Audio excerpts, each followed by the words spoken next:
I lived 35 minutes from Cherokee. Absolutely. So I know their culture. Yeah, very dear to, as I said, Yeah. the hearts of all of us born and raised here in the Carolinas, for sure. Left hand dribble. Swimmer gives it up to Lily Lassie, who has it now. They're going to hold the ball for the last shot. They're going to try to hold the ball. You think about what that football championship that Cherokee won in the not too distant past meant, what this girls basketball team has provided, the joy, excitement.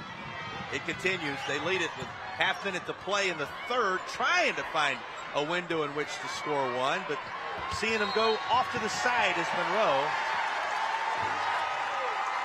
And with 27.9, foul's going to go against the Eagles.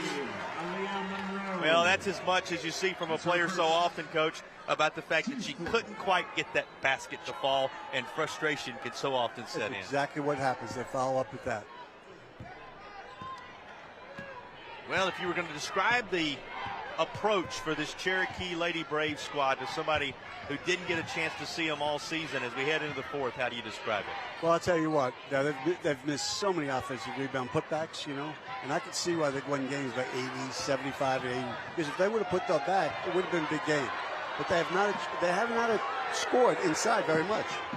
But have done enough to take a sizable advantage into the fourth quarter of play. Cherokee looks to be closing in on the title, but there's a lot of basketball left in the Class A championship game. Whitney Rogers did play today. What a spark she's been for her team. 1 quarter left in the Class A girls championship season. We'll have it for you on the other side of the break.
The stats through 3 brought to you by Ochsner and Permar. We make wrongs right.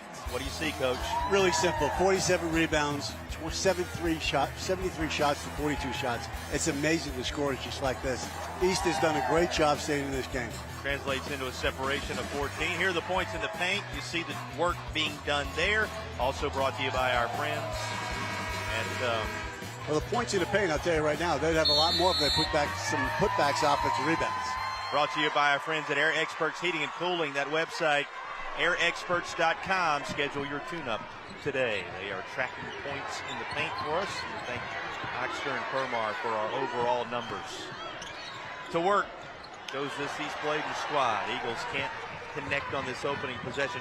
Still within striking distance, but need a couple of stops and something positive to happen. Now back in there and back in the score sheet, Jocelyn Stamper, the sophomore, with a key bucket. Yeah, that's, you know, she's tough. She's a good player. She's going to play in college somewhere. Turnaround. Layla Smith tried to find some type of shooting window. The foul is called. It's going to be on Maddie Rogers. That's her fourth. That's a fourth on Rogers now. Remember, the focus was on the foul trouble Stamper had earlier, but Maddie Rogers playing with 4 of them. This type of game is, it lends to fouling. I mean, that's all they do is reach, try to steal.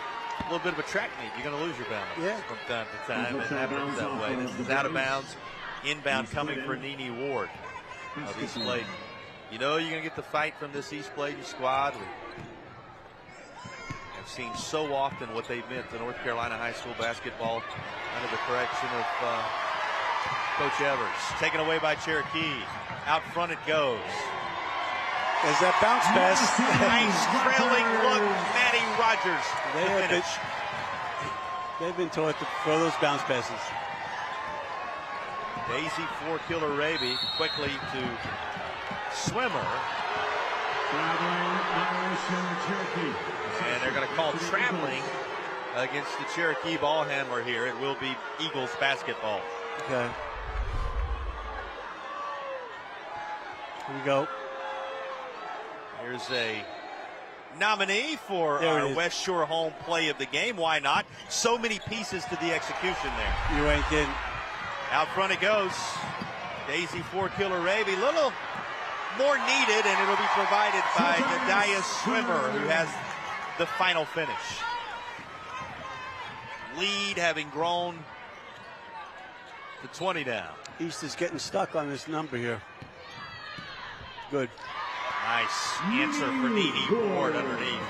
Again, talk about Coach Evers, mentioned the 600 plus, and you know, you got a great coach over there trying to make sure her young ladies stay right in the thick of things. As Cherokee just continues to make bucket after bucket of value.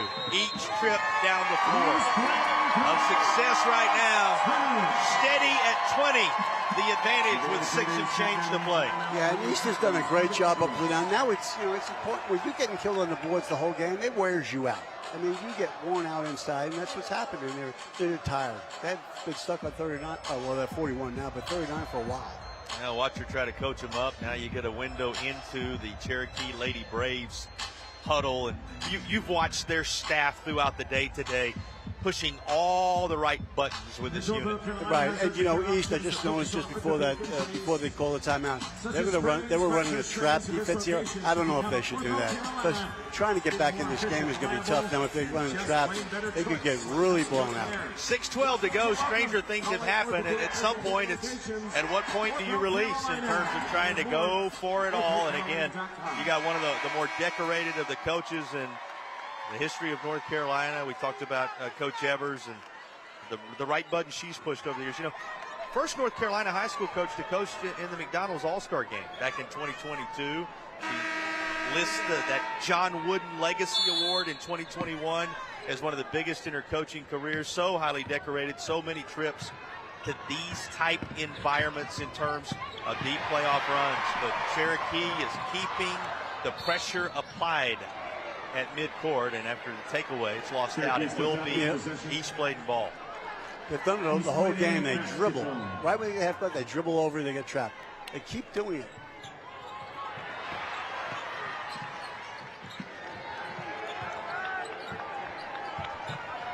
Slowing it down. Something we have not seen as it comes with under 6 to play. Good fit.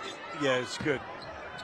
Sizable advantage now, and there's a wide open look underneath. The numbers for Whitney Rogers just continue to grow. She has eclipsed 30 points in the game. 31 for 3, trying to make one happen, won't go for Nia Wooten. And it'll be out of bounds to Cherokee. 31 points for 32. Whitney Rogers, again, it was uncertain whether she would play. You don't know what kind of game this might have been had she not. She has 31 of the 63 for Cherokee. Impressive, impressive, state championship. Very impressive. She was in the. She was the end of all those passes inside. Yes, she all has those been. passes. She has been the final link in the chain in many ways to keep this thing moving. And a blocking foul underneath as they have kept the attack going.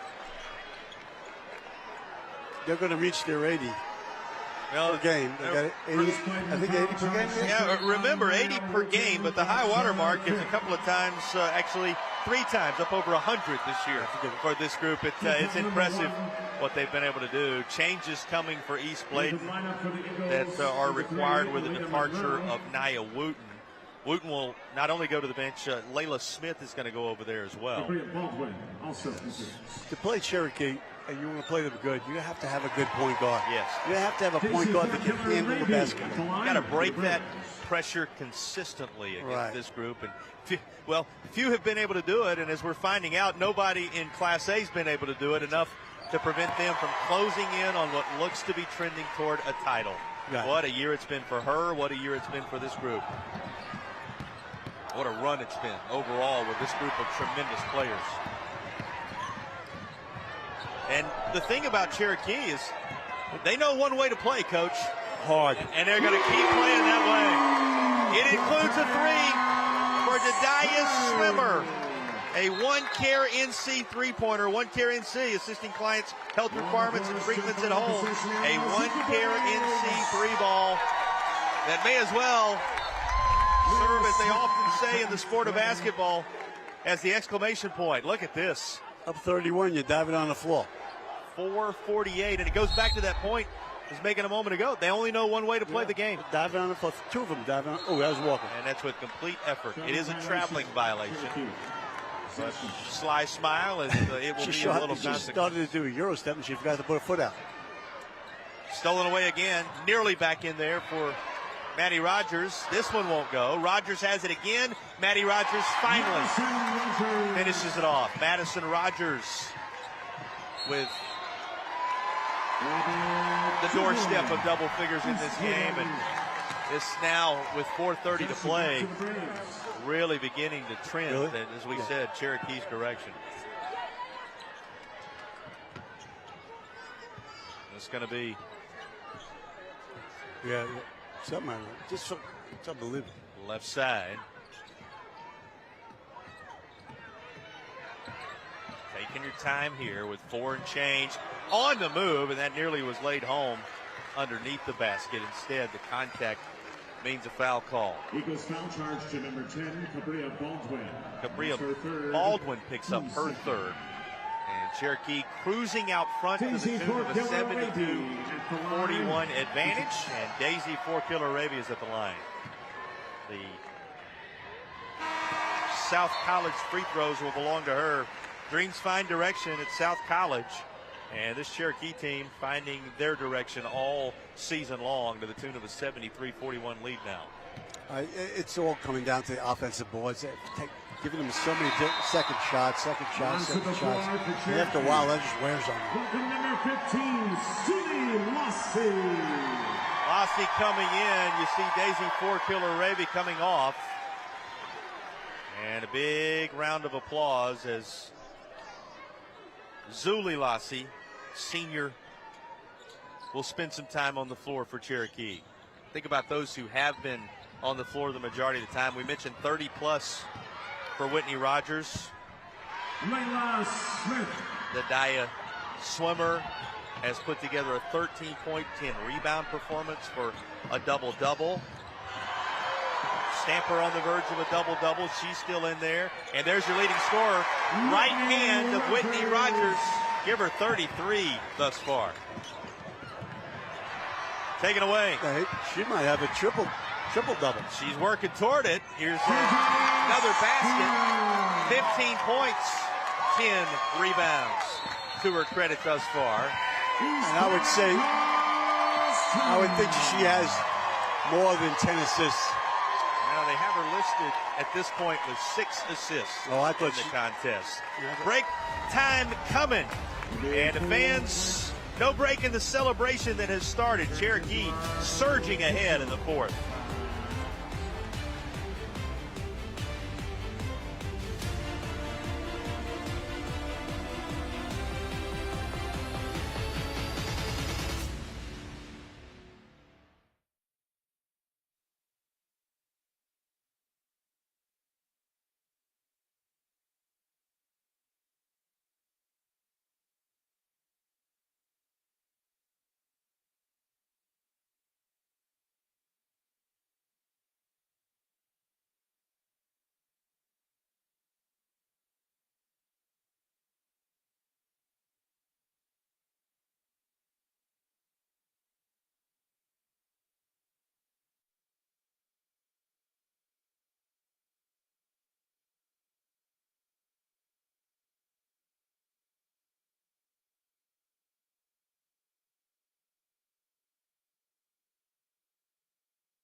Well, the timeout did give them a moment to catch their breath before they go into full celebration mode here at Lawrence Joel Veterans Memorial Coliseum as we show you the Original Grills fan cam.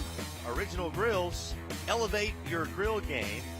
The Original Grills fan cam. Showing you some of those making the journey to Winston-Salem, North Carolina from the North Carolina High School Athletic Association Championships. Our broadcast brought to you by Riddle & Riddle Injury Lawyers. I'm curious to see what Cherokee's going to call off the pressure. 78-43 to this point. Lady Braves showing only one speed and only one way in which they're familiar with playing the game of basketball, and it's helped them really pull away here in the second half. A foul that will send Layla Smith to the line. That's going to be against Livia Crow. First personal against the sophomore. Haven't talked about Livia Crow just yet, but you know, one of the great things about having a lead like this when you're cruising toward a state title, everybody's going to get a chance to participate in the state championship environment, and those are lifetime memories. Which is great. That's tremendous.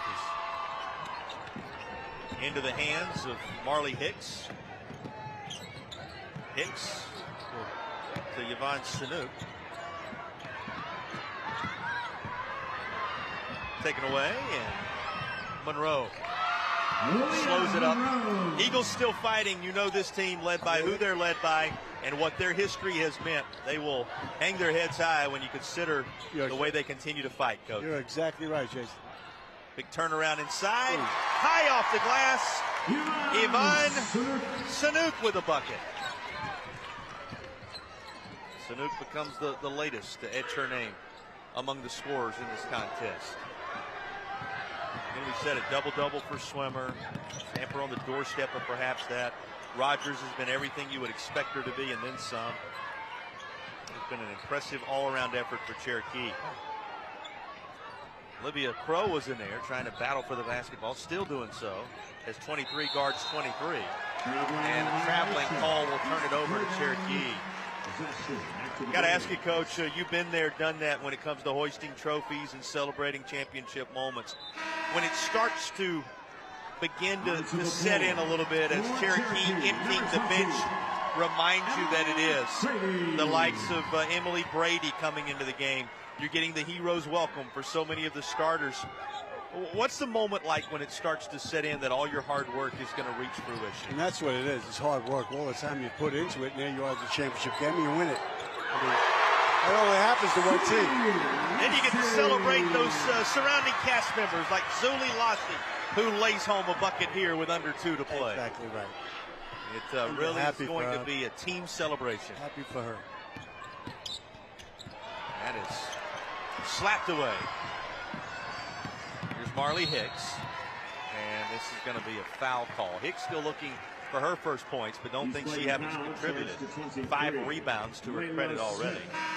That's going to be Layla Smith whistled for the foul. Host of subs coming for East Bladen as well. Talia Freeman is back into the game. She is not alone. Nevaeh Brown is now into the contest, and here come the moment where so many of those who've had tremendous years are going to be greeted by Eagles fans for the work they have done. And Tatum Allen, by the way, a sophomore, into the game for the Eagles as well. Turnaround, won't go down for Sanook this time. And moving toward the basket quickly is Cabria Baldwin, and she'll draw contact. Clock stops with 1:25 to play. Well, the East champions, the East Bladen Eagles, and the program that has been built there, what they mean to North Carolina, you take a moment and you do tip your cap to that group for their season. I tell you what, they did a great job today, because it really was the third quarter, middle of the third quarter where they started, separating. But they did a heck of a job. To a team that has done what they've done, the numbers they put up, all that, they did a great job today. Trying to deal with a 24-2 squad that, as you said, has not tasted a setback since the early stages of the year. It's been a tremendous, tremendous run. There's not many teams that have scored 48 points against them. I just saw that. Yeah, doesn't happen. I mean, we've had some teams less than 20. 20, against less than on, 20. On more than one occasion. across the course of the year. This is from the corner. Won't go. We close in on 1 minute to play, 1:07 to be specific. Into the game now is Julia Flowers. Julia Flowers, a freshman getting a state championship game moment, as it will be inbound to Julia Flowers. Julia Flowers participating in the state championship game for East Bladen. Comes near side to Freeman. Final minute of play in the contest. They announce 1 minute to go. And Cherokee Nation begins to stand to its feet as they can sense some 54 seconds away. It's going to be the title. Here is the West Shore home play of the game, and Coach, it had a little bit of everything. Right. Everything. Great pass, finish, bounce pass. That's a beautiful pass break. That's our West Shore home play of the game. West Shore Home, sponsors of our play of the game throughout the course of this championship weekend in North Carolina. They're over there on the bench, and Cherokee's trying to get certain players the ball so they can score. Make sure they can score. Here's 15. There we go. Julie Lassie. Get in there. Shot from the corner for Emily Brady, a sophomore. It's not to be, and that's coming our direction, as it'll be out of bounds and belong to the Eagles. I got you over here for that. You're supposed to be the one handling the basketball when it comes over here. Too old. I'd duck. Inside the final half minute as Cherokee closes in on it. Well, out of bounds. I'll give you a guess on the player of the game. You got any idea who it might be? I think it's I'm going to say Rogers. Whitney Rogers ending up with 33 points on a day she was a game-time decision. What a decision it proved to be. She was everything Cherokee Nation could have hoped for. Final possession for the Lady Braves. What has been a stellar season.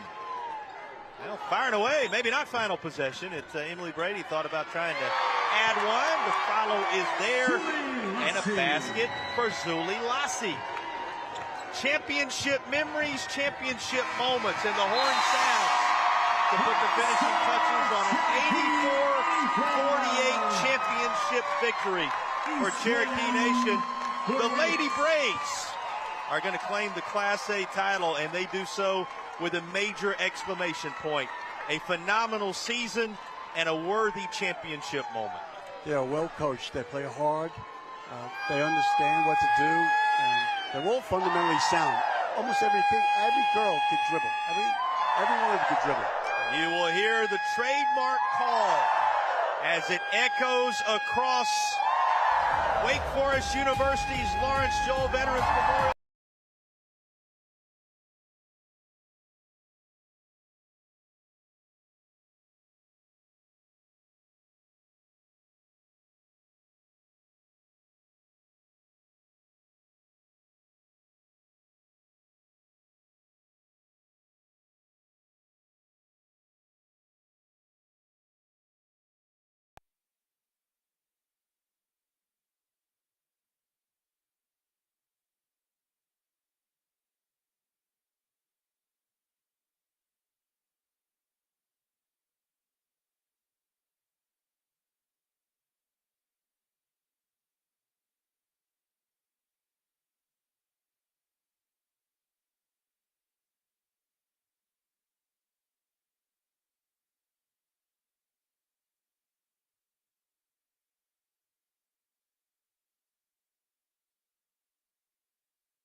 Back in the heart of the state of North Carolina, where a championship has just been handed down to Cherokee, Ochsner and Permar.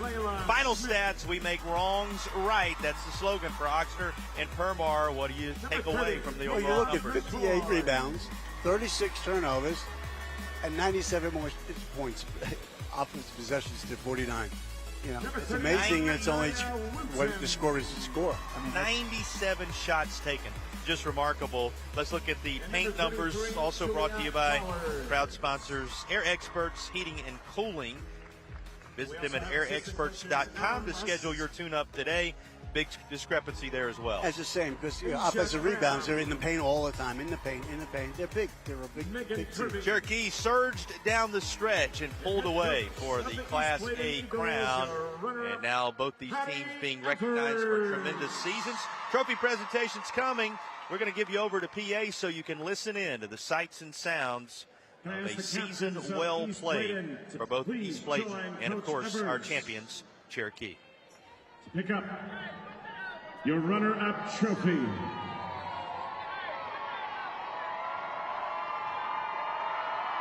Ladies and gentlemen, your 1A women's runner-up, the East Clayton Eagles.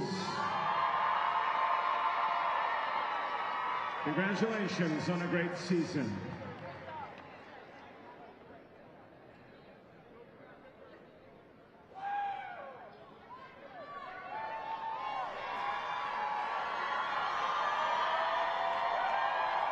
And now, state championship medals presented to the Cherokee Braves. Number 1, Madison Rogers.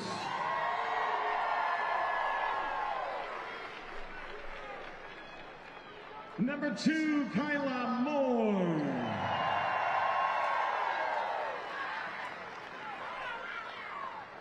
Number 4, Josiah Swimmer.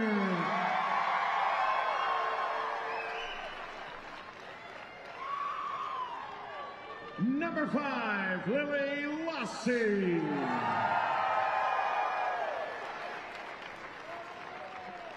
Number 10, Daisy Fort Killer Rapey.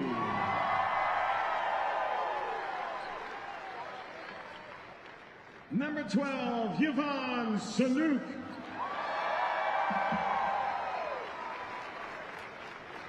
Number 13, Jocelyn Stamper.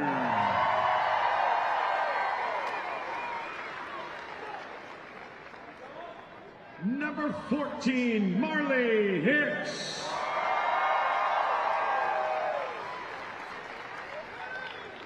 Number 15, Suli Lassie.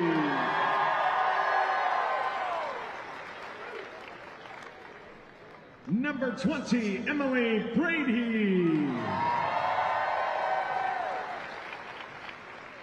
Number 23, Livia Crow. And number 32, Whitney Rogers. We also have statistician Ash Stevens.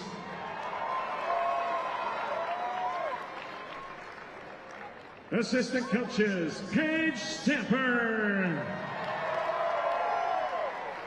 and Jason McMillan.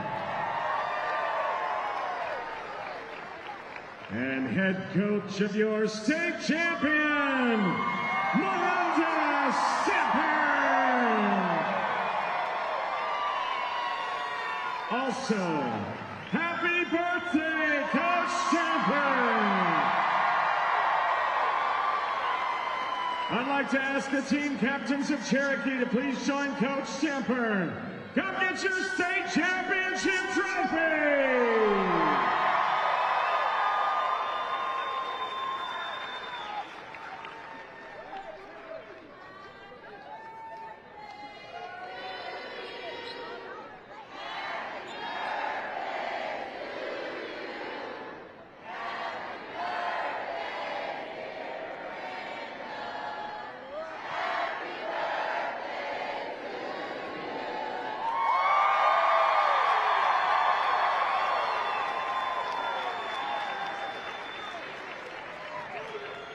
Ladies and gentlemen, there were a number of outstanding individual performances in this state championship game, and there are 3 individual awards given based on votes by media representatives covering today's game.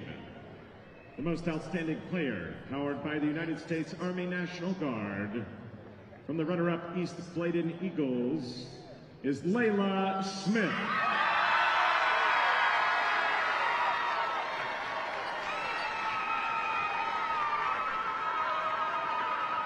Presenting the award is Army National Guard Representative Staff Sergeant Wyatt. Layla Smith, the MVP for the East. Congratulations, Layla. And the most outstanding player, powered by the United States Army National Guard for the West, from Cherokee, is Tataya Swimmer.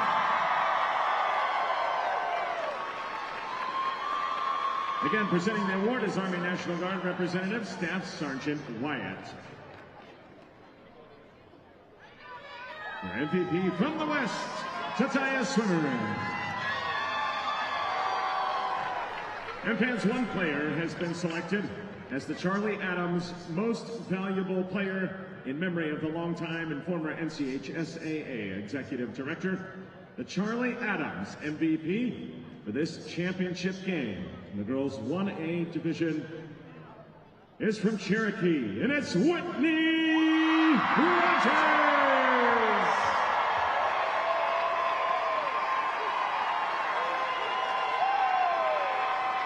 Presenting Whitney with her MVP is Commissioner Q Tucker. Congratulations, Whitney Rogers and the Cherokee Braves, your 1A state champions. Another championship moment for the Cherokee Lady Braves. Just going to say, as birthday presents and birthday celebrations go, it doesn't get much better than this. Back to back, what a run. What can you say about these Cherokee Braves? Their brand of basketball, their approach to this game, paying off tremendously on a day like this. Yeah, you could tell they're a business. It's like every one of those kids have skills. They pass the ball well. They dribble. You know, they've been doing this a long time, and I really think they're going to be coming to the state title a long time too. Think about the performances in terms of the 33 for Whitney Rogers, as we talked about, a double-double put together by Swimmer, and everybody in one way or another a contributor for this group. Just an all-around tremendous day for the Cherokee Lady Braves as they now become the second title winner to be crowned here today. Corbian getting the job done a little earlier, and the Lady Braves gathering up in the corner for their own snapshots to be frozen in time as champions of the 1A classification in the 2025 campaign. And again, it's a repeat scenario and a run that just continues for one of the more impressive teams, regardless of classifications, that you have seen and will see. And Cherokee making the championship moment as impressive as the overall run when you consider the way they provided the finish here today. There you go. And Coach coming over, going to be our pleasure to have her table side to talk a little bit about what this championship moment and these championship memories have been. And Coach, first of all, let us say happy birthday and congratulations. Your team put together quite a run here. Yes, they're unbelievable. Watching these girls getting to stand on that sideline with them is the best seat in the house, and I'll do it 1,000,000 times over to be with these girls. Well, one thing that folks understand, we talk about your location, your community, how dear it is to the hearts of everybody in the Carolinas, and you play for a nation, and boy, did they turn out to support you today. Yes, this is not just our 6 men, this is their family. Whether they're blood or not, everybody shows out for these kids every night. It don't matter who we play. Coach was impressed by the pace. Coach, what do you have to say about the way this group played today? First of all, I live in Lake Junaluska. I'm only like 40 minutes away from Cherokee. Oh, and nice. Listen, first, you passing the ball. Do you teach bounce passing? Yes, you do. Yes. Inside, pass, thread the needle, pass, bounce pass. Yes. Tremendous. And that's the way you're supposed to do it.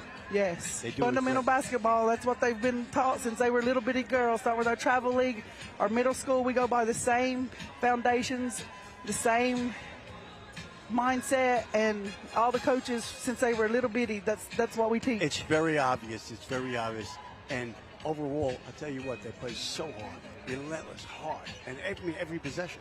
And, you know, today you didn't put in offensive rebounds. You didn't put them back in the basket. It could have been really a lot of points. Yeah. But we struggled today a little bit on the So you boards. really work on the boards, too.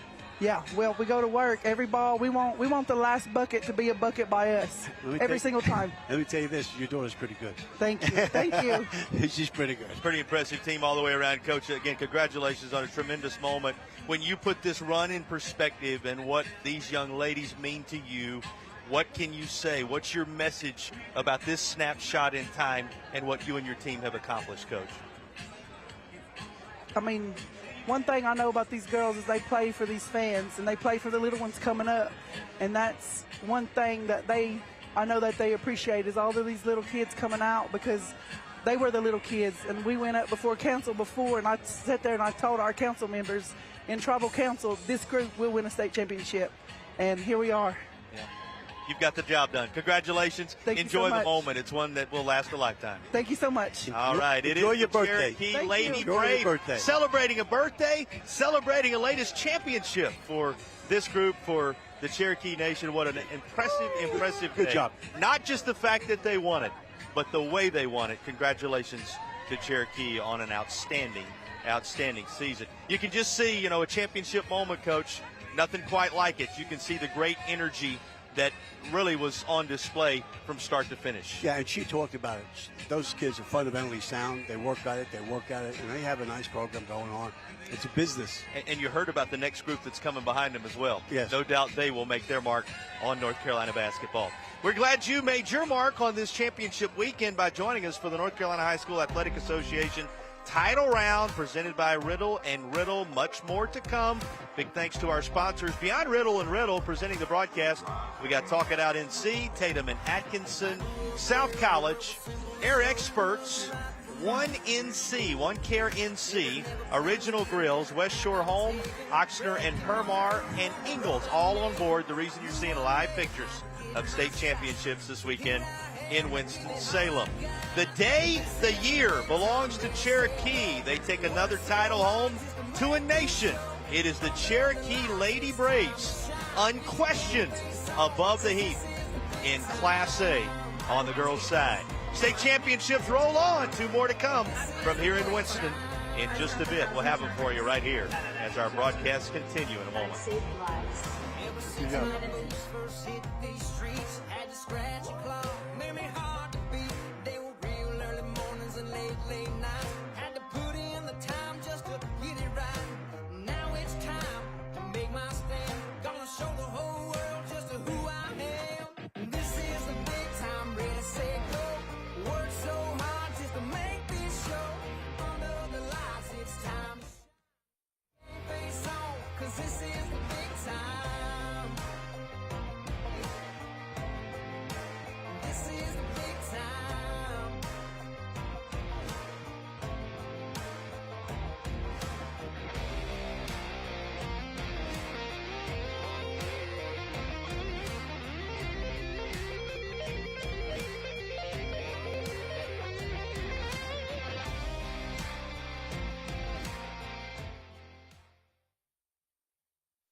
The broadcast stream of these championship games is brought to you by West Shore Home.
The broadcast stream of these championship games is brought to you by West Shore Home.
The broadcast stream of these championship games is brought to you by West Shore Home.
The broadcast stream of these championship games is brought to you by West Shore Home.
The broadcast stream of these championship games is brought to you by West Shore Home.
The broadcast stream of these championship games is brought to you by West Shore Home.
The broadcast stream of these championship games is brought to you by West Shore Home.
The broadcast stream of these championship games is brought to you by West Shore Home.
The broadcast stream of these championship games is brought to you by West Shore Home.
The broadcast stream of these championship games is brought to you by West Shore Home.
The broadcast stream of these championship games is brought to you by West Shore Home.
Carolina Championship glory remains on the line at Lawrence Joel Veterans Memorial Coliseum in Winston-Salem.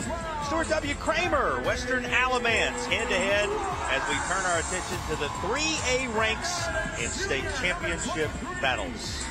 With that, we do welcome you back inside. Starting lineups being announced as we speak. He's Kevin Cantwell, Stacey Patterson here with you. And Coach, so many championship environments in your background. We've seen two of them here today. A reminder just how important these moments are.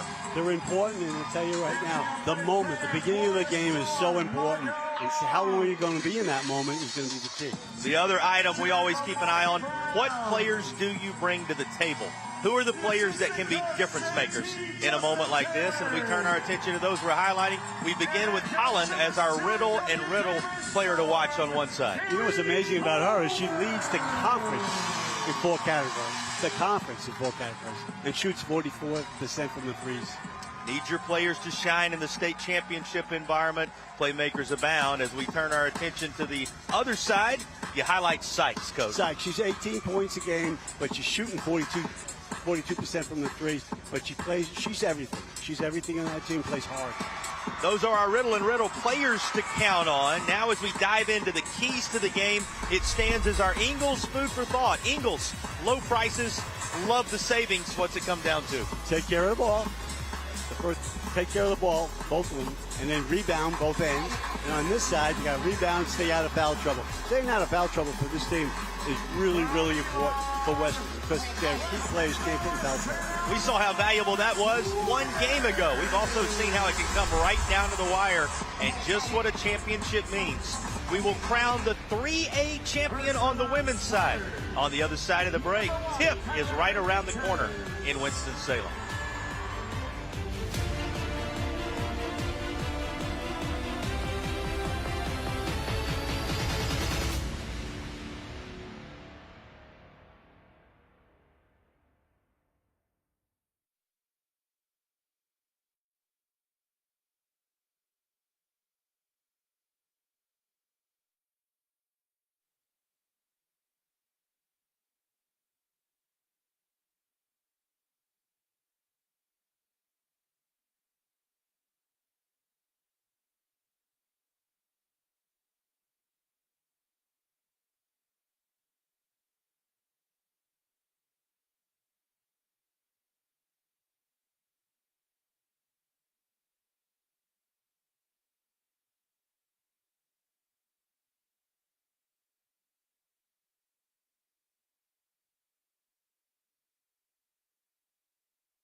The broadcast stream of these championship games is brought to you by West Shore Home.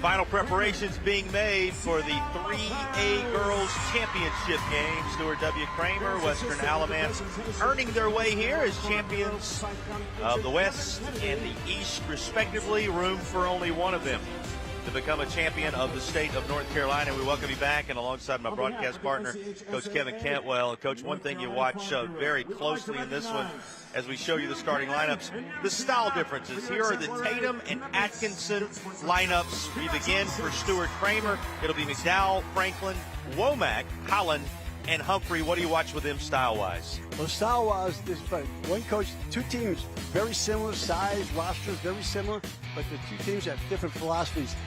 Stuart Kramer, coach, believes in old school mentality, take it to the hoop, not shoot the three real quick, and then the opposing team, they're going to shoot the three. But go ahead. That's what that group will be trying to do. You talk about taking it to the hoop. You flip over on the other side, it's Johnson, Sykes, Averett, Bowers, and White. What will they be looking to do?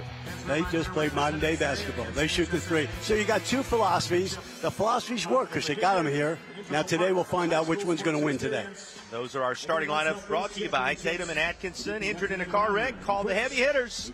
Tatum and Atkinson. There's a look at Coach Lloyd. He played at Western, knows the drill, knows what it means to the community. Also coached in the college ranks, so a great deal of experience on the resume that he brings to the table. Which is going to show up. If he coached on the college ranks, it's going to show up in the game, in the game preparation, how the kids play. It's going to show. He certainly has done quite a job leading his team here. There you see the head man for Stuart Kramer. Coach Pullum has led his team here for the very first time. First trip, we always ask the question, how are you going to handle the environment? We'll see what his Storm will be able to do. They're hoping to create the storm, not be wrapped up in it, right? As they roll into this one today. Yeah, the moment of this game is right now. In the first, see how long they are in the moment, which is not a good moment. You don't want to be in it. You want to be out of the moment, which is you're nervous. Stuart Kramer Storm, Western Alamance Warriors, ready for basketball. And it goes in the air. We are underway. First possession. And it is a Storm to get things started. How about that? Stuart Kramer, a quick bucket off the hands of Hadley Womack. Yeah, that was I don't know why they defended that the wrong way. Girl wasn't behind him. Talk about using the tip to your advantage. Yeah. Quick bucket and a 2-0 lead. Here's the initial possession. Emma Johnson into the hands of Sykes. Here's your player to watch. Sykes, who's headed to Lenore Ryan. She will play at the next level in state as a Lenore Ryan product. This is on the baseline. There's Bowers all the way across to Emma Johnson. Too strong. Holland, the other player to watch, cleans the boards and brings it to the other end of the floor. This is the 2. And it goes down, rattled home by Oshana Holland. Let us introduce you to Coach's player to watch. It's 4-0. Trying to cut it to 1 on the other end. The rebound is there by Averett.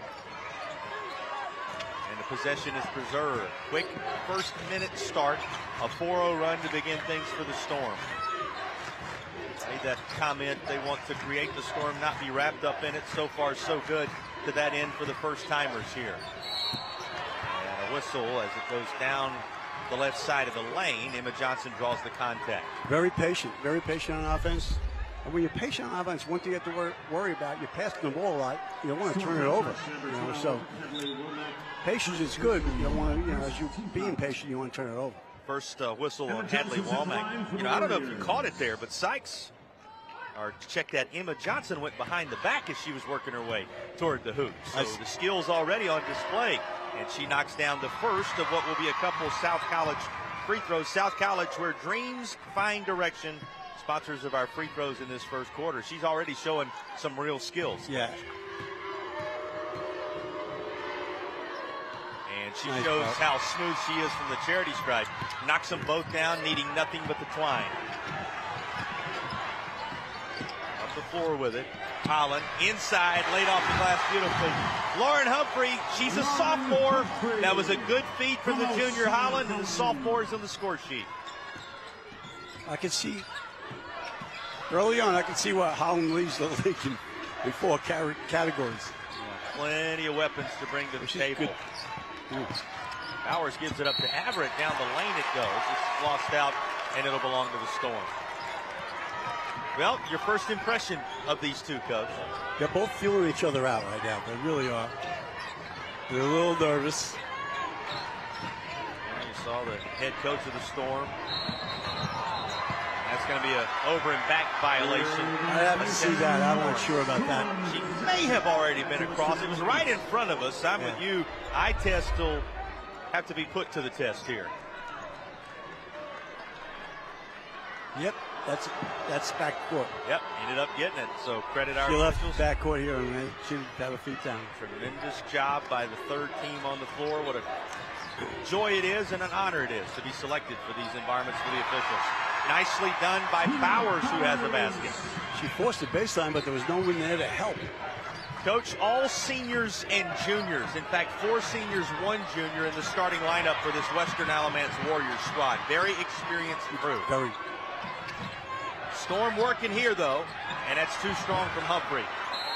Lost out of bounds. It will belong to Western Alamance. What's the luxury of having mostly seniors and all upperclassmen in a championship environment? Well, it's experience, but you know what? People at this age, that's physically, you're bigger. Yes. You're bigger physically. I mean, just by living.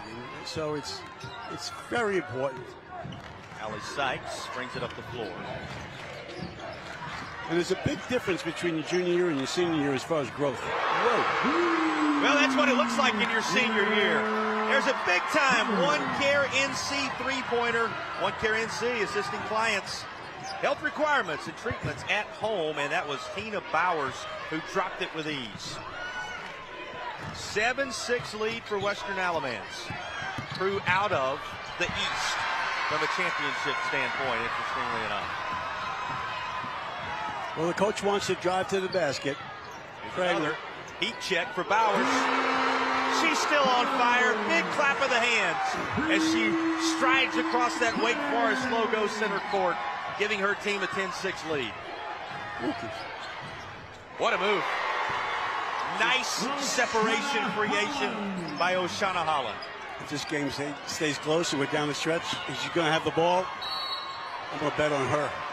You want it in her hands if you're on the Stuart Kramer side of things, for sure. She knows what she's doing. Bowers draws contact. She'll go to the line shooting a couple. That's going to be against Womack. That's a second, I believe, personal. It is against Hadley Womack in the early going. And of 2 South College free throws go down. Number 5, Mallory Hall. Substitution going to be 3. Samara Moser coming in for Western Alamance. And Hall coming into the contest on the Stuart Kramer side of things. Mallory Hall, she's a sophomore.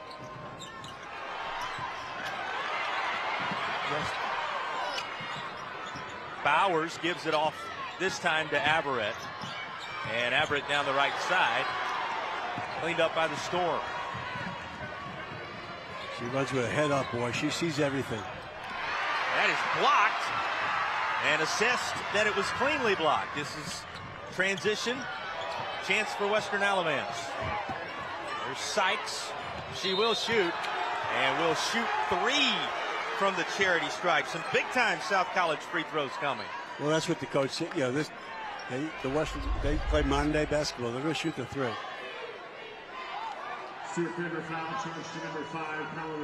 Initial returns from three-point land, 2 out of 4. And the opponents not having tried one just yet. That South College free throw rims out, 2 more to come.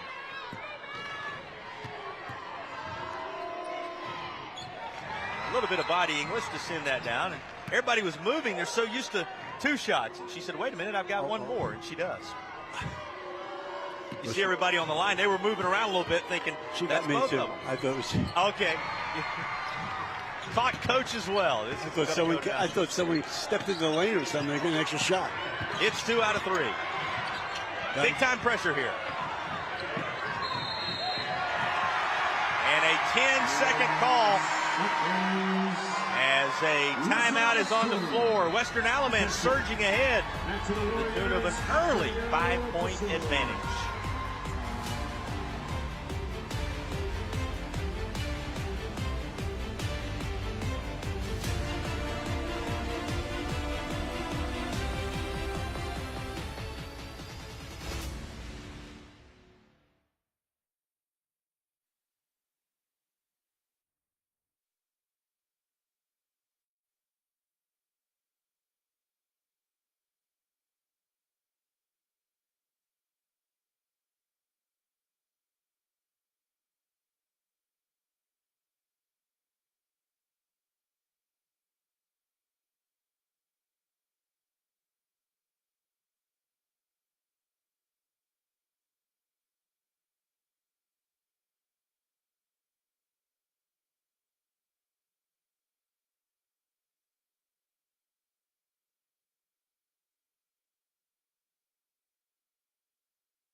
13-8, the early sprint for the Warriors of Western Alamance. What a journey it has been for this group to reach this point. And yep, all weekend you're going to be witnessing it as they make their bid for greatness and to be remembered as state champions in North Carolina. The broadcast stream of Western Alamance out of Elon, Stuart Kramer out of Belmont. Hey, those are some basketball locations, right? They really are. When you think about it. And both teams are just still feeling each other out. They're feeling the court out, feeling the whole area out. It's good to have someone who can handle the ball like this girl can. Allie Sykes, she is a true ball handler. Out top, creates some separation. She nearly knocked that down. And here comes the other one. That's Holland. Looking inside for Humphrey, but just maybe caught her off guard a bit. Well, I tell you what, it wasn't a good pass. If you really look at the pass, it was a great idea, bounce pass, but the bounce was further out than the player was. 3:18 to go, opening period. Early leaders in this one, 9 points for Bowers on one side, 4 points for Holland, and a couple of baskets split between Womack and Humphrey on the other.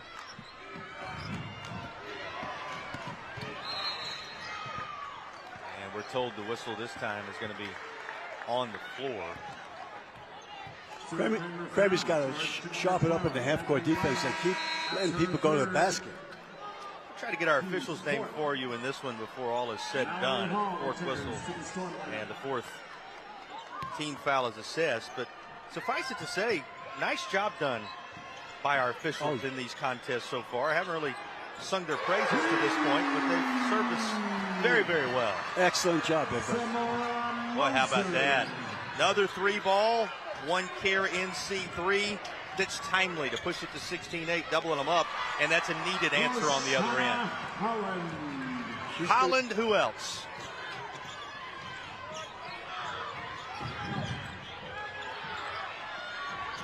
Working with it out top, trying to find something open near the elbow. It's not there, but here's a three that won't go.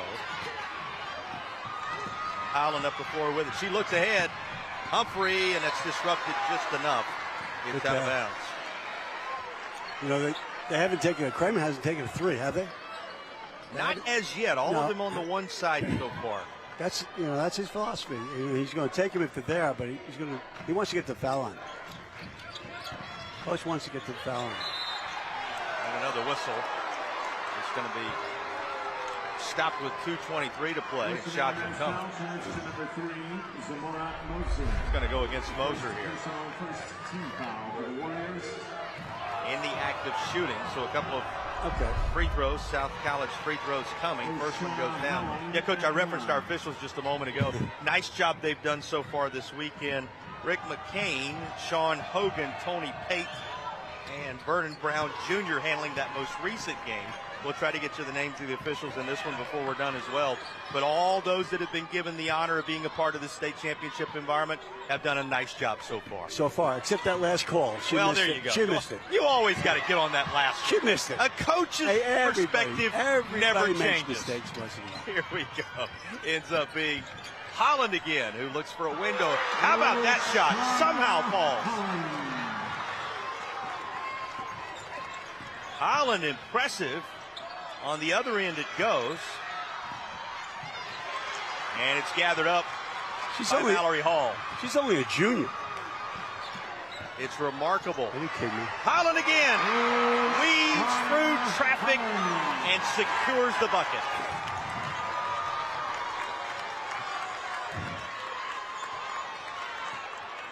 What a start at 16 apiece. 32 split right down the middle with under 90 seconds to play in the opening period. That nearly found the bank.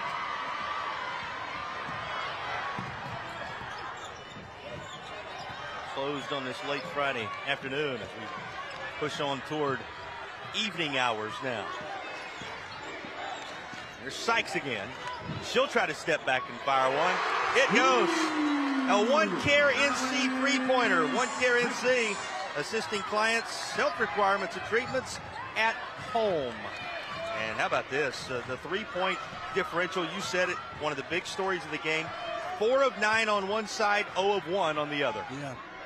I'll tell you, this is going to be really easy to figure this out. But first, you have to get someone to defend her and keep her in front of you. And someone has to defend Sykes. That's how it's going to go.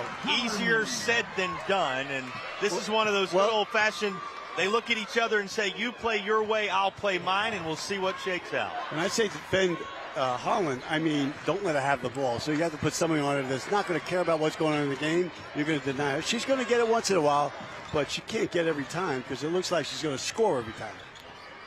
+1 for Western Alamance with the first quarter winding to a close. 5 seconds from the corner, won't go.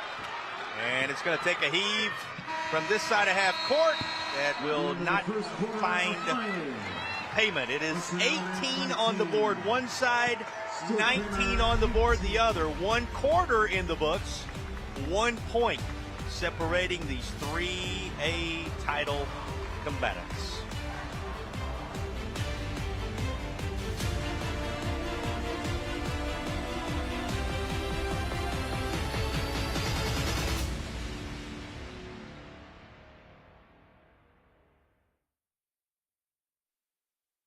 The broadcast stream of these championship games is brought to you by West Shore Home.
We welcome you back with our Ochsner and Permar.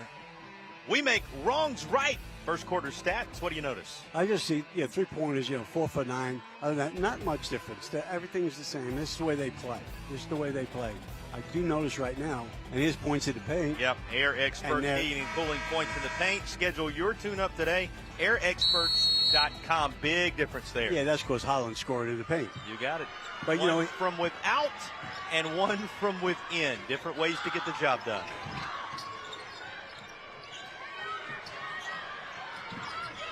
You were talking when we were in the break a little bit about scouting these two. One thing you find right away, Tina Bauer's pretty good. She lays one home. What are your thoughts on the quick college scout approach? I took me 5 minutes to figure out what I do this thing. I put somebody on Holland and say, don't leave her, get in her face, don't let her have the ball. And the other side, I do the same on the other side. Sykes, those are the two guys putting up the points. You hear and let the other people play. You hear the respect level for 14 points on one side. That's Holland, of course, in the initial quarter. And then, of course, Sykes with 5 points to this point. Bowers has been the player grabbing the headlines so far. She has 11 points to lead the way. And let her score. Just let her do all the scoring. That's great. Squat and a quick turnaround. That's going to be Humphrey, and she draws the foul. Going to go against Caden White. Well, it's amazing that the coach is telling me Sykes shoots the 3 and Holland goes to the basket. It's 2 different ways. It's 2 different things. Well, it's a reminder that in this sport, there's more than one way to get the job done. And the chess match that can ensue when you're trying to get the job done different ways is often highly entertaining. Oh, of course. And listen, you look at the size of Holland, I'd let her, she's driving the basket. I wouldn't let her shoot too many threes. I'd want her inside. She's the first of the line for the Caring Hands home health free throws. And you see how good she is on this second one. Put your needs in our Caring Hands. That's Caring Hands Home Health. Sponsors of all foul shots, the free throws. Now here's something I don't understand. You're taking your best player, offensive player, and you put her defending their best player. That takes a lot of energy sometimes. Go time for Sykes. Kick to the corner, and that's a three ball. Emma Johnson with a three. That's her first made three in her second attempt. And that is the sixth such moment for her team. Inside the paint. Oh, we're going to have that immediate one way or the other way. Instead, there are whistles here. Stops with 6:35 to go in the half. This is going to be against Moser. Moser, a senior off the bench. And Moser is a player that has really come into her own. She had knee surgery, coach, and a player that just getting back to full song. And as a result of just getting back to full song, as you see her depart there, she'll be back. She has been the spark for this team in its tournament run to reach the state championship. So expect her to be a major factor before the day is done. She departs here, and the Storm back to work. Inside, put it on the ground, and after putting it on the deck, Humphrey has it fall off the side of the rim. This is a three from the Warriors, and then a whistle in the interior. You know, Holland plays beyond her age. I mean, she made it past there. She's really good. She's very, very good. Under control, very composed. She's going to be hard to stop. She's going to be hard to stop. Well, remember now, for all the talk about seniors in this game, Holland, a junior. Junior. Yep, she's got some time to continue to develop. This first goes for Averett. A look at the Stuart Kramer Storm stand out. And Averett good on this Caring Hands home health free throw.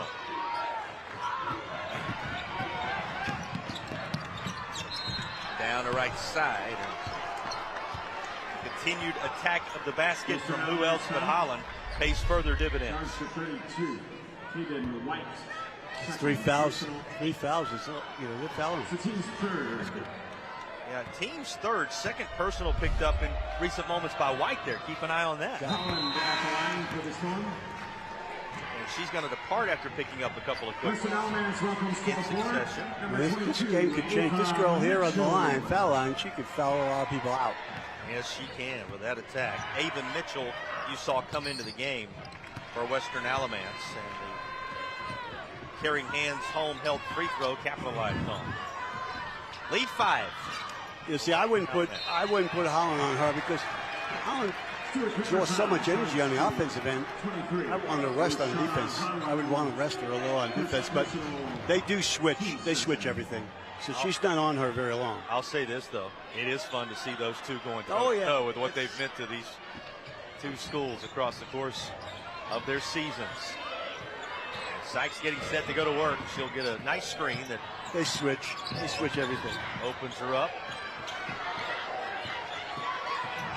She's going to let baseline, wide open near side. She's going to shoot it all the way around the horn here. Long three, off the mark.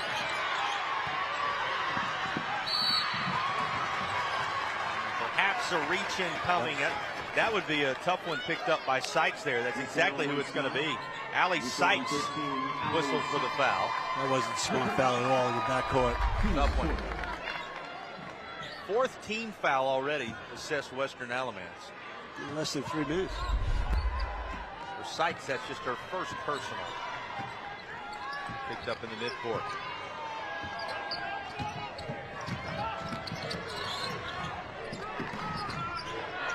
They're doubling her. Holland looking for a room. She'll make her own. And the three too strong. That's just the third attempt from three-point land. Been a lot of them from this side. This one falls through the twine.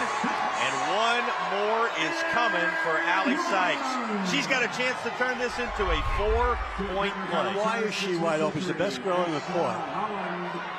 Second personal, team's third. And they left her open. We can't leave her open. 6 of 14 from beyond the arc. The start for the Warriors, and her carrying hands home held free throw would make it a 9-point lead. It will. And you went after a shot was covered with Holland, and she went running after it. You know? So again, you're putting a lot of pressure on Holland. You really are. What a big moment for Sykes and company. Coach, that sequence, all of a sudden you look up and the Warriors have a +9 advantage. Now, granted, 4 of them just happened on that one play, and it's worth another glance. Walk us through it, Coach. Here she's wide open, and Holland comes in and chokes. Yeah, that's what you get a big lead when you have 3-pointers. You make it 3-pointers. Well, when you can turn it into 4, you really have to. You can turn it into 4. That is a little window into what Allie Sykes can provide. Safe to say Lenore Ryan is getting quite a talent. Oh, she shoots it too. I would not let her have that shot. She can't have that shot. That's the only shot she's shown all day. What do they see in her, Lenore Ryan, that's going to take her to the next level beyond the smooth shooting stroke that you just saw? She can handle the ball. She handles the ball. Yeah, she handles the ball. Lenore Ryan, where she's headed. You got Bowers going to Western Carolina University, and Emma Johnson is headed to East Mennonite University in the state of Virginia. So that's the future for so many of these upperclassmen. A little bit of work being done on Allie Sykes there. Gives us a chance to tell you that we've got the Talk It Out NC halftime report coming up for you here in just a bit. Talk It Out, start the conversation, stop underage drinking. That is the reminder from Talk It Out NC, sponsors of our halftime report. You're going to hear from Hugh Tucker. You're going to hear a little more about these two schools. You'll see stats, highlights, all that and more coming up at halftime, about 4:51 from now. A little something the training staff was tending to on Allie Sykes after that collision a moment ago, it appeared. But all is well. A little cut up there, but she's fine. But think about that. 3 players, all seniors, all expected to play college basketball. That kind of strength will put you in a moment like this. Okay. She's tough too. Now, I'd like to see her not shoot the 3 and take the ball to the basket. Now, I know East. Looking for a little help. That was disrupted by Johnson. Remember, she's the other player we told you is going to play at the next level. Saw her pestering D there. Here's Bowers on the move. And it's apparently going to stay on this end of the floor. Now, Emma Johnson actually checked at it. It looks like it would be Storm basketball. Here's a look at it. Oh, she didn't touch it. She went to touch it, but she didn't touch it. Well, it is Warriors basketball. How about that? Yeah. Saw the body language of the Warriors. They thought they weren't going to get the call. In the end, they have possession. They're lucky.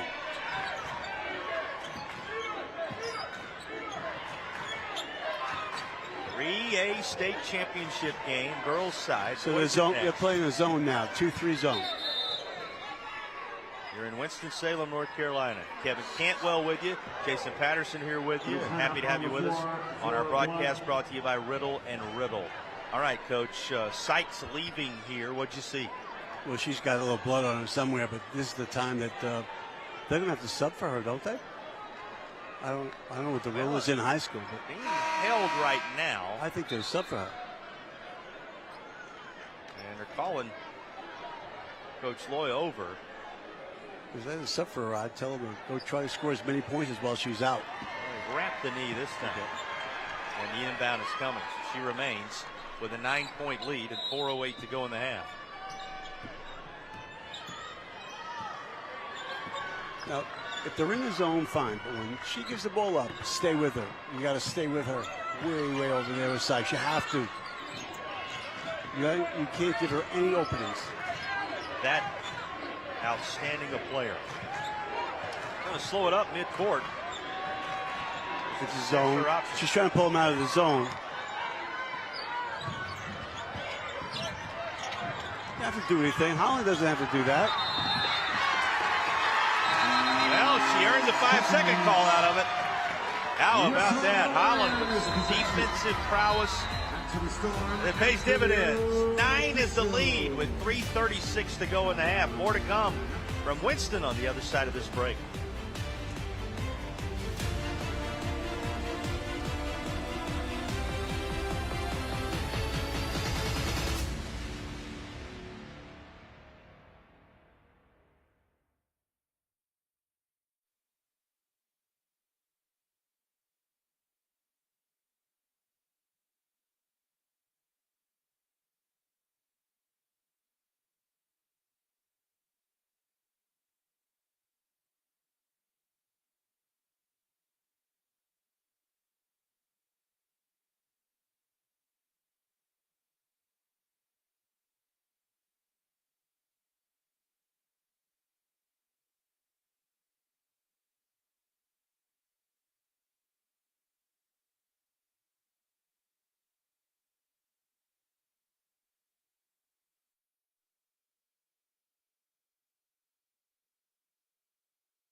A lot of purple in the building. Both teams well represented as our Original Grills fan cam. Some of the visuals from here in Winston-Salem, North Carolina. Elevate your grill game. Original Grills, sponsors of our fan cam.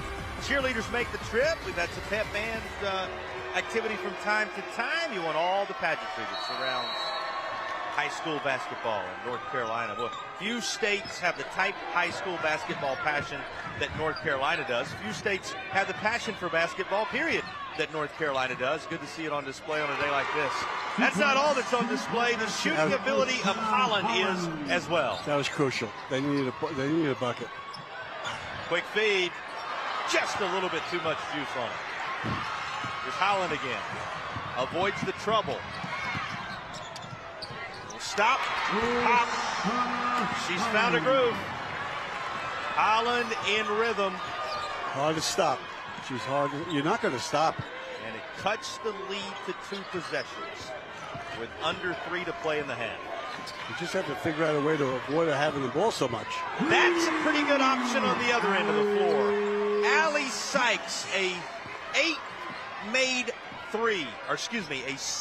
made 3. 8 free throws, 7 3-pointers. The 2 stats we've been tracking for you right now. They've worked their way to the line. They've hit the 3 ball, and that's been the story.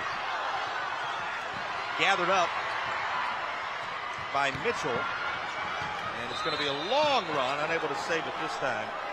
Emma Johnson, it'll be out of bounds to the Storm.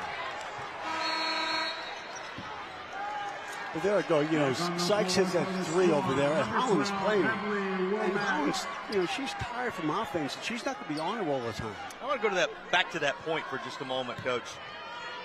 You got 29 of 33 points that have either been on a 3 ball or a free throw. Those have been the weapons. Here they go to work once more.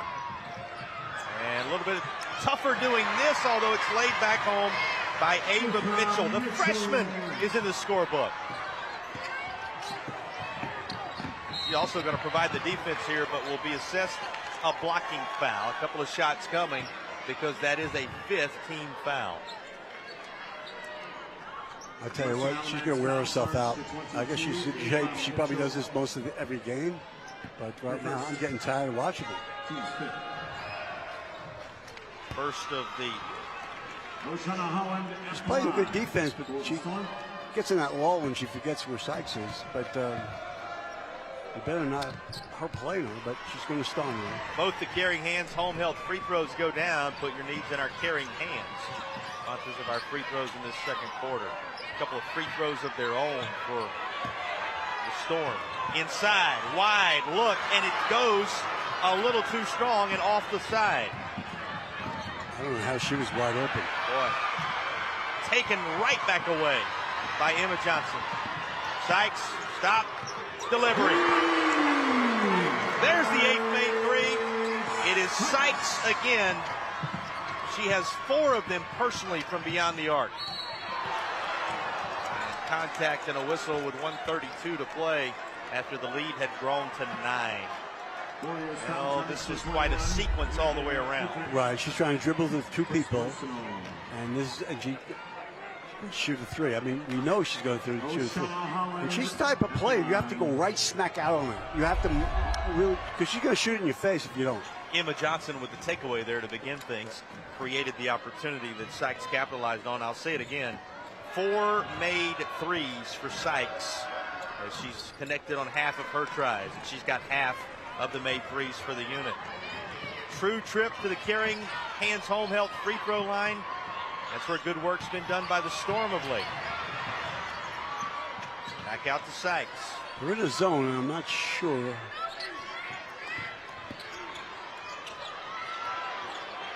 Three? Yes. Ava Mitchell and the One Care NC three-pointers keep on coming. One Care NC assisting clients' health requirements and treatments at home. And the 3 balls have been big time in this one. Quick answer with under a minute to play. The lead is 10.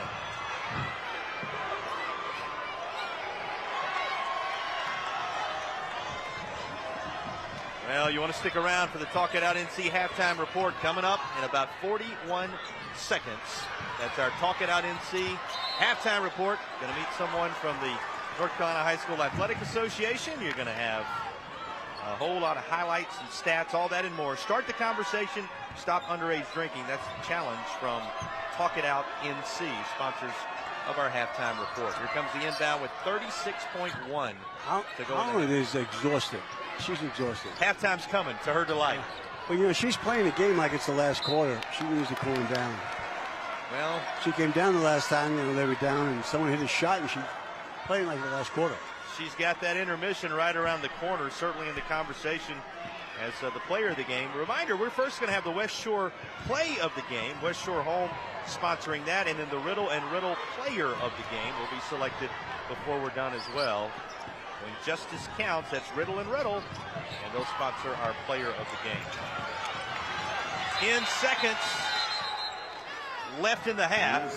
Is timeout called for to try to do something with this last possession by Western Elements? That's a great call. I mean, that was a great call because she was in trouble. Well, and he's going to be able to draw something up that's going to be mindful of what we saw to end the first boys game of the day. Think about it. He's going to have about 10 seconds to work with.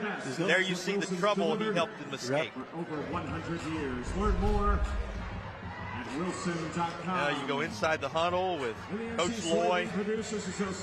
Mentioned it. He took over. Coach Quinn, when he took over after 17 seasons with the High Point women's program, including 10 as a head coach. He had some assistant coaching roles at Young Harris and Elon, Queens, on down the line it goes. But we mentioned collegiate coaching experience that is translated into high school coaching success for a guy who's at his alma mater.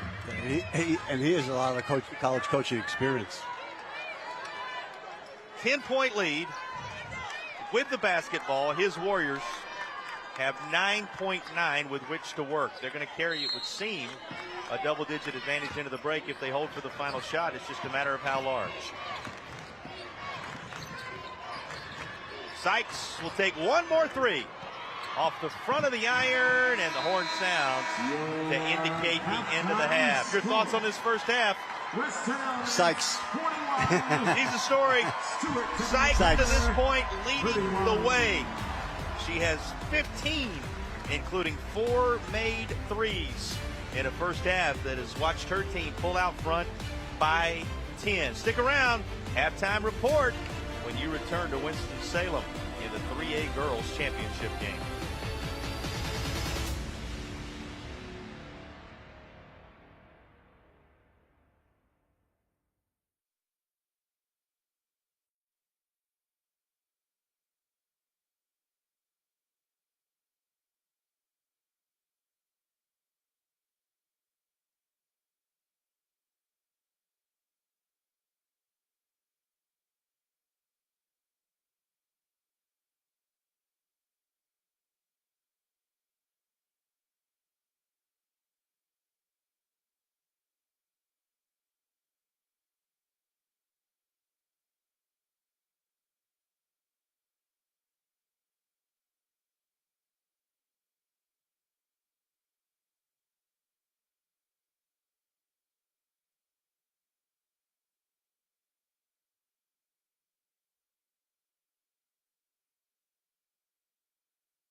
The broadcast stream of these championship games is brought to you by West Shore Home.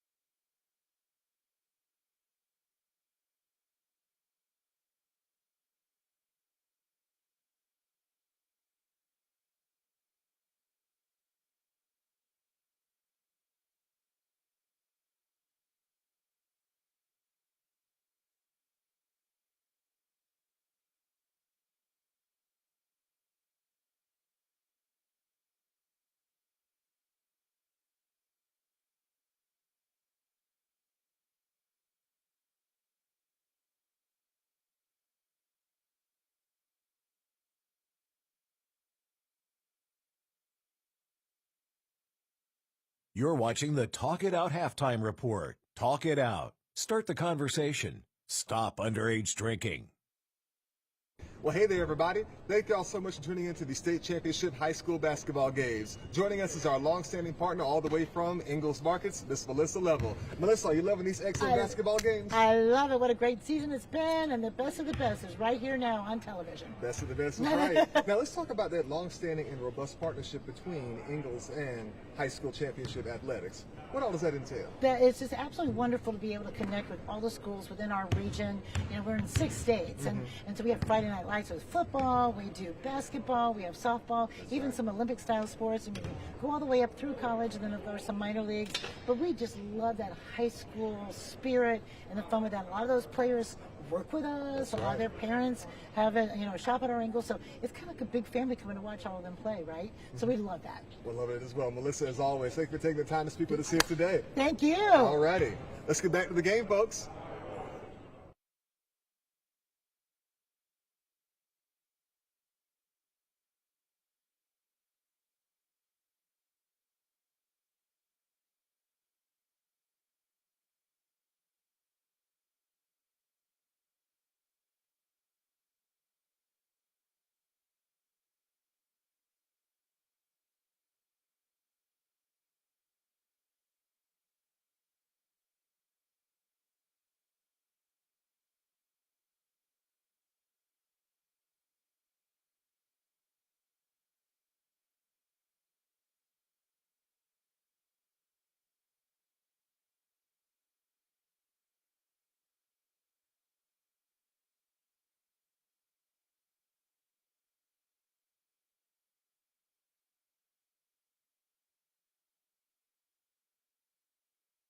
The broadcast stream of these championship games is brought to you by West Shore Home.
You're watching the Talk It Out Halftime Report. Talk it out. Start the conversation. Stop underage drinking.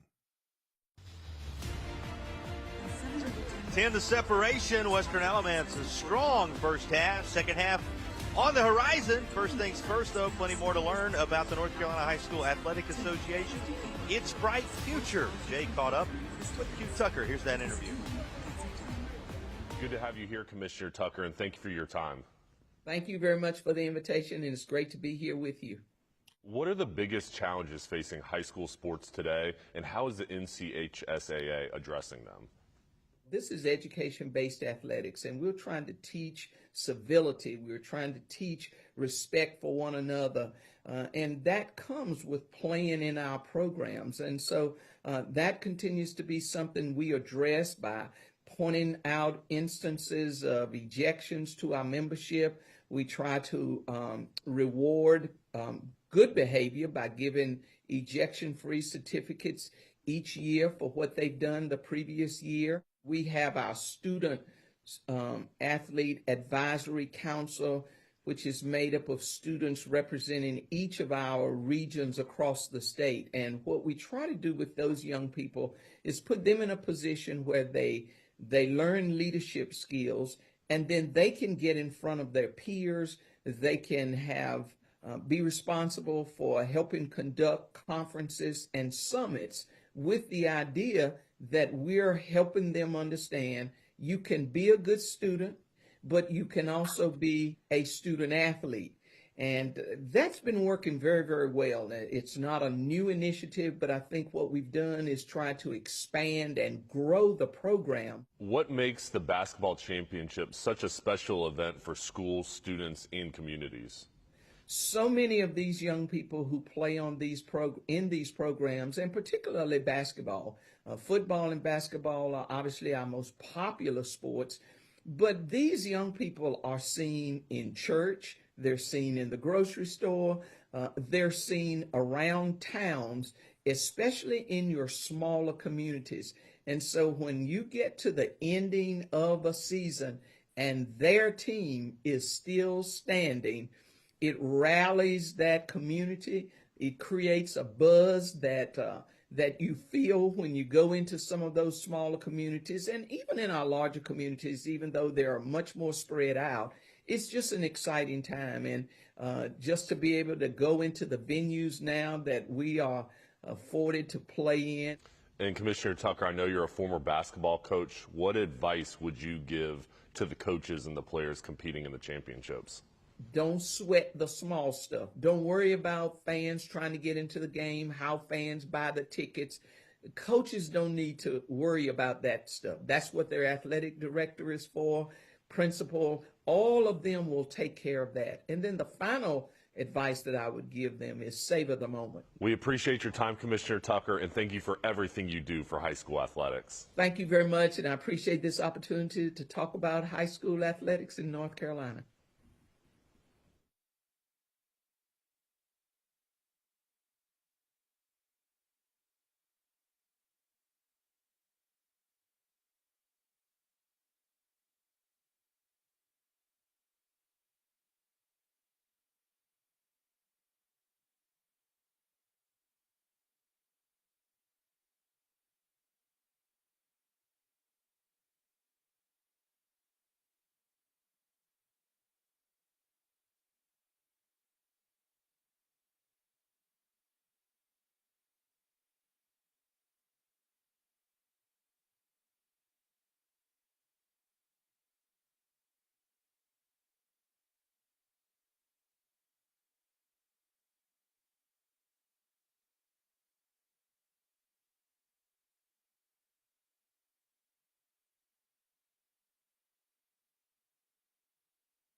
The broadcast stream of these championship games is brought to you by West Shore Home.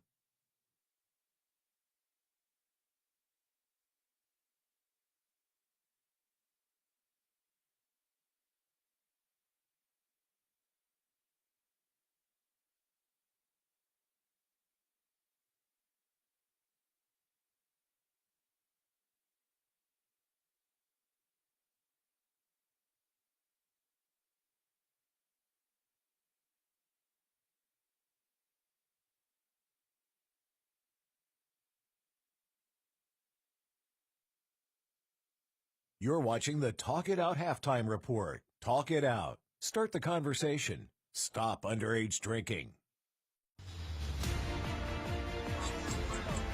Entertaining first half of basketball. 3A Crown a half away from someone hoisting the trophy. That's what's on the line. 10 points, the Western Alamance lead. You'll see when we look at the halftime highlights just how that was built. But, Coach, pretty impressive player on the other side, and you're going to see a whole lot of 23. Yeah, she is. She's physical. She's good. She's very good. And she can do it all. You know, she's wearing herself out, though. She's going hard. There's a drive. And then she can shoot the three. But she's going to drive hard. Oshana Holland leads all scorers with 24 points in the first half of action. It was the three ball on the other side that was the real story. That was the big difference, is the three. They just all shoot the three. They're sharing the ball, and they're shooting it. The one-care NC three-pointers, 9 of them, to be specific. Nobody better at shooting them than Allie Sykes in that first half, helped build the 10-point advantage. And she shoots the ball so high from, you know, watch her shoot. It goes so high, she doesn't worry about the defender. Here we go. Oxnard and Permer, we make wrongs right. Oxnard and Permer are the sponsors of our numbers overall. What do you see? Just a simple thing. 0 for 2 from the threes there, but then 9 for 19 from the threes. That's it. The game's right there. We flip over from the Oxnard and Permar overall numbers, and we take a glance at what has happened in the interior, doubling them up in the paint right now, Coach.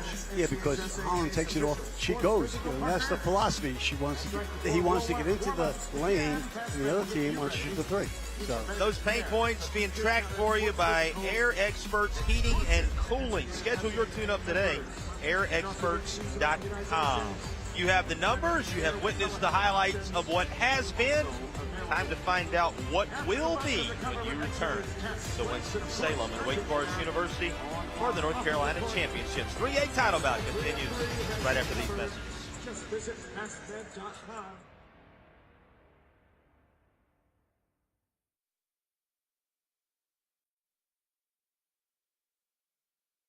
The broadcast stream of these championship games is brought to you by West Shore Home.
Well, it's a 10-point lead for Western Alamance as we get set to begin the third quarter of action, and the players having made their way back out onto the floor. Just about ready for it, Coach. I always ask you about adjustments. Let's talk them. What adjustments do you see as necessary for both teams going into this third quarter? Well, I tell you, Holland has worked so hard getting the ball and having the ball. What she has to do is give it up a little bit. And she played the last quarter like it was the last quarter. She was trying to make a point. I mean, she can't do that. There's a lot of game here left, but she's going to have to give it up. On the other hand, I'd get all over Sykes, but they're going to have to put it on her, all over her. Now, she shoots the ball so high. That's why she shoots the ball in people's faces. What's the value if you're Stuart Kramer of having now been here for a half in a state championship environment? You come back out with at least one under your belt in this high-stakes moment, Coach. Yeah, they're going to have to make these shots early. Nothing will build that confidence, like you said it, a made basket or two. That's all you need. Here's Howland trying to feed it a little deeper, but it's out of bounds. It'll be Warriors basketball. First ever trip, as we talked about, for the Storm. Remember, they had the early lead, the Stuart Kramer Storm, and that initial push to go out front, but all those threes for the Warriors of Western Alamance. It goes play number 2. And the good work at the free throw line, and the lead is 10. Trying to make it 12, but that was a bit off target, and you saw kind of palms up Tina Bowers. She thought there was contact there, but did not get the whistle. Inbound for the Storm, going to be handled by Hadley Womack. Remember, Womack picked up the 2 quick fouls early in this one, so now enough time having passed, she should potentially be a factor again. What a recovery right there by Holland. That was near disaster. In the end, it will be. Taken away and slowed up. Second chance look coming, and Bowers able to find it. Yeah, Holland's got to give it up because they're double teaming her. When she has it, they're sending another girl at her. They're going to send someone right now. So she has to give it up earlier than that, even. Just a little toss to Humphrey here. And that is rejected by Averett. And now a scramble for it on the floor. Averett saves it and into the grasp of Sykes. Out front, Bowers. And what a transition bucket.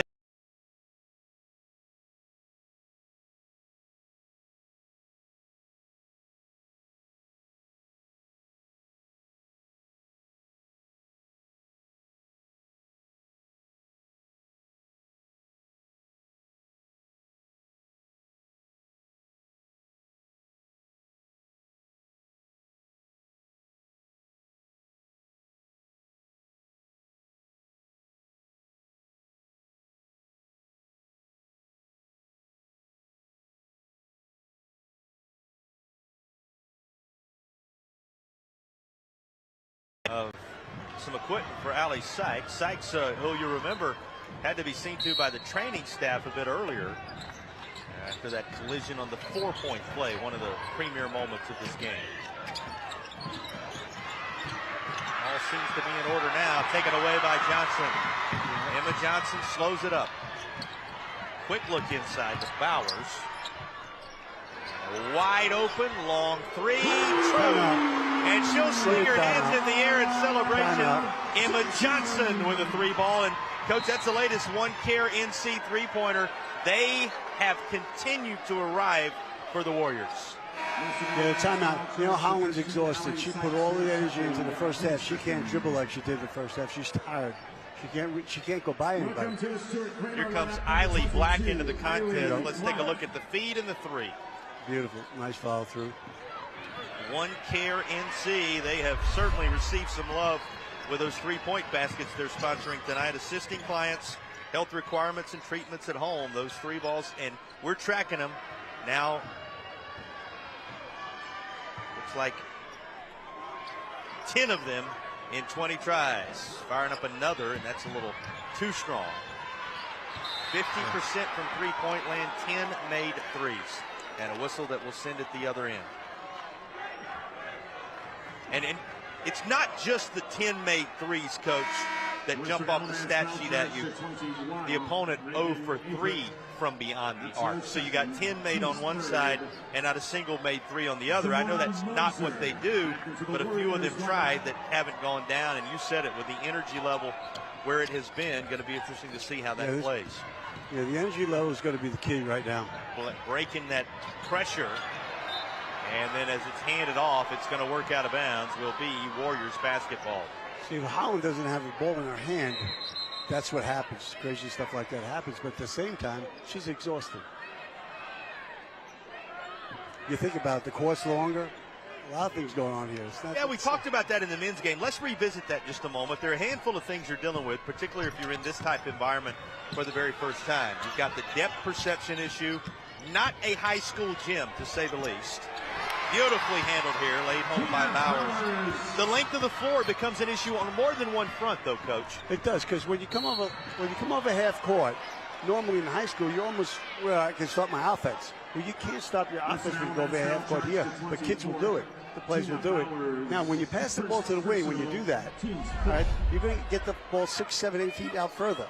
Now, when you drive to the basket, normally it takes you 3 dribbles. Now it's taking 5. And all of a sudden, the defense is there. And you go, what? You know, so you want to get closer to the basket before you run the offense. With the game being such a game of rhythm, all those little elements make a big difference. Yes. Tie up, alternating possession arrow. We'll send it to the other end. It belongs to the Warriors.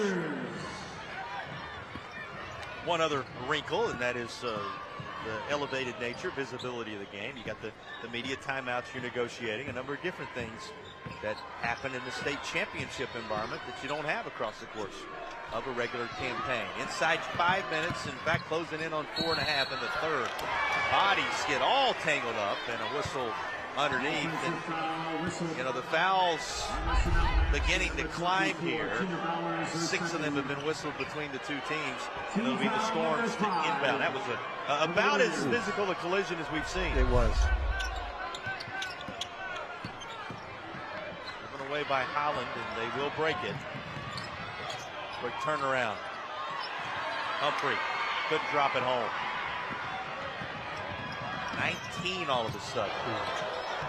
And that was designs on 21, but it is out of bounds underneath. Promised you officials' names a little bit ago. After we give you one more look at this most recent sequence, we'll pass those along. That was the... Bowers is a nice player. She's going to Western Carolina. She's a nice player. Yeah, she's going to be something special at the next level, that's for sure. Has it in her hands right now. They're in a zone.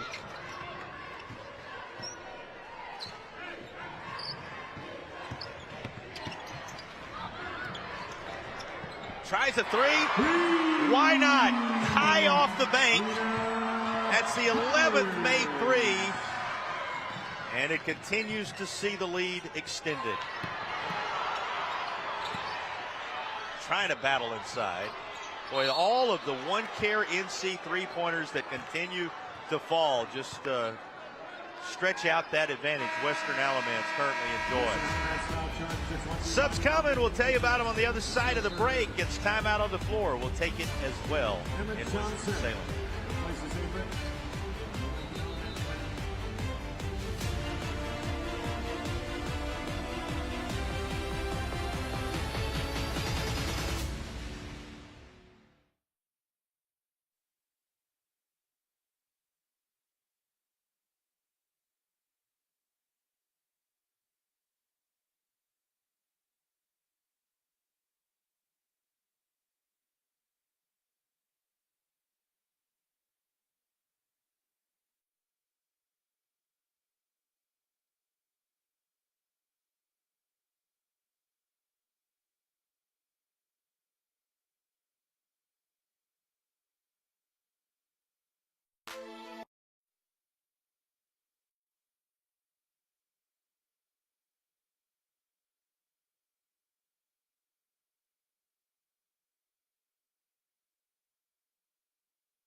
Things trending Western Alamance. You know, you can begin to look perhaps on one side. There's a lot of basketball left for the West Shore Home play of the game. Not only will West Shore Home bring you the play of the game, we will have the player of the game, sponsored by Riddle and Riddle, before the conclusion of this 3A girls contest. A couple of things we promised you. Stick around. Both of those superlatives that are coming into the contest.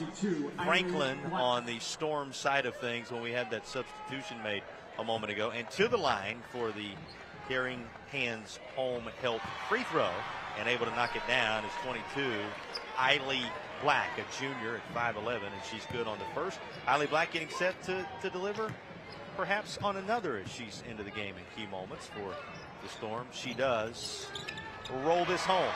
Coach promised the officials a moment ago. It is Bernice McGriff, Paige Whitaker, and Relisha Currents, the three that have been given and granted the honor of handling this 3A girls championship game. Congrats to all our officials this weekend that will be involved in the North Carolina High School Athletic Association title games. Our broadcast brought to you by Riddle and Riddle. 3 won't go this time, and 3:16 is on the game clock as that defense heats up at half court. Somehow able to weave through traffic is Holland, and she goes hard to the deck on a whistle. I tell you, they go hard. They really, she plays hard, but like I say, she's very, very tired. She's not the same player she started the game at. She was really, she had it all in her. She could buy people, dribble it. She can't do it now. Well, the pressure, the constant pressure from the Warriors, a big part of that. Exactly. Double teaming her all the time. Here's Holland to the line, knocks down the first of the Carrying Hands home health free throws. And I'll tell you what, they have not turned the ball over. Very little turned the ball over. Very little. Well, if you want the specific numbers, 11 on the other side, 5 total for Western Alamance. That's good for anybody, 5. Yeah, that's almost through 3/4 of action. Able to break the pressure here. Oh, gosh. Another 3. Of more people open. Just off. How about this putback? Able to clean it off the boards and provide the finish as well, just as true from Caden White, the senior. And another major collision, and Holland will be helped to her feet by a host of those black jerseys of the Stuart Kramer Storm variety. It's going to be against Zamora Moser. Now Moser, remember, she was playing with 3 fouls, so now it gets to be the doorstep for Moser as the jersey number 3 standing by, just about to come out, no doubt, of the contest with a sub waiting in the wings after the first of the Carrying Hands home health free throws. That's exactly what will take place with the return of Reagan Averett, the junior. Lone junior that was in the starting lineup tonight. Everybody else seniors. At Kramer's not defensively. They're doing all right. They're doing all right. You know, you think about it. The other team, Western only has 55. Their offense, they only have 36 points. They have to score. They haven't scored. Well, how much credit do you give Western Alamance and the Warriors for taking so much of not only Holland away, but the other options surrounding her? So far, so good. Exactly. To that end. 2:44. The time on the clock as this. They did what I said at the beginning. You got to take her out of the game. Free throw goes. You got it covered. Yeah, you called it. That has certainly been part of the main strategy for the Warriors, who lead it 55-37.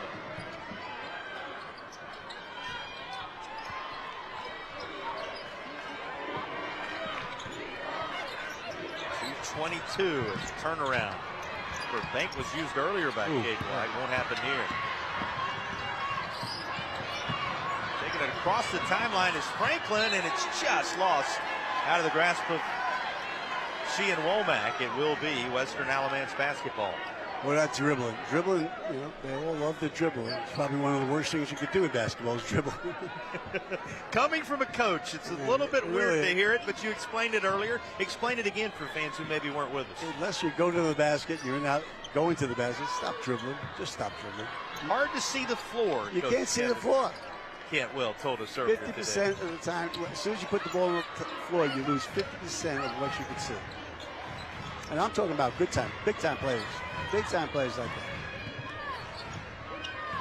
Guy who had under his tutelage so many of the ACC's premier performers over the years. Closing in on 95 seconds remaining in the third. Here comes that pressure. Timeout taken and granted. Good coach, good call.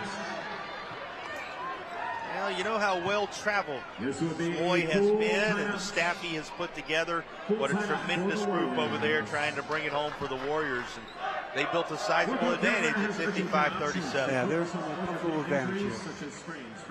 And they're being patient. They're wasting some time on offense. They're passing it around. So really a good move. Think about some of the individuals so far.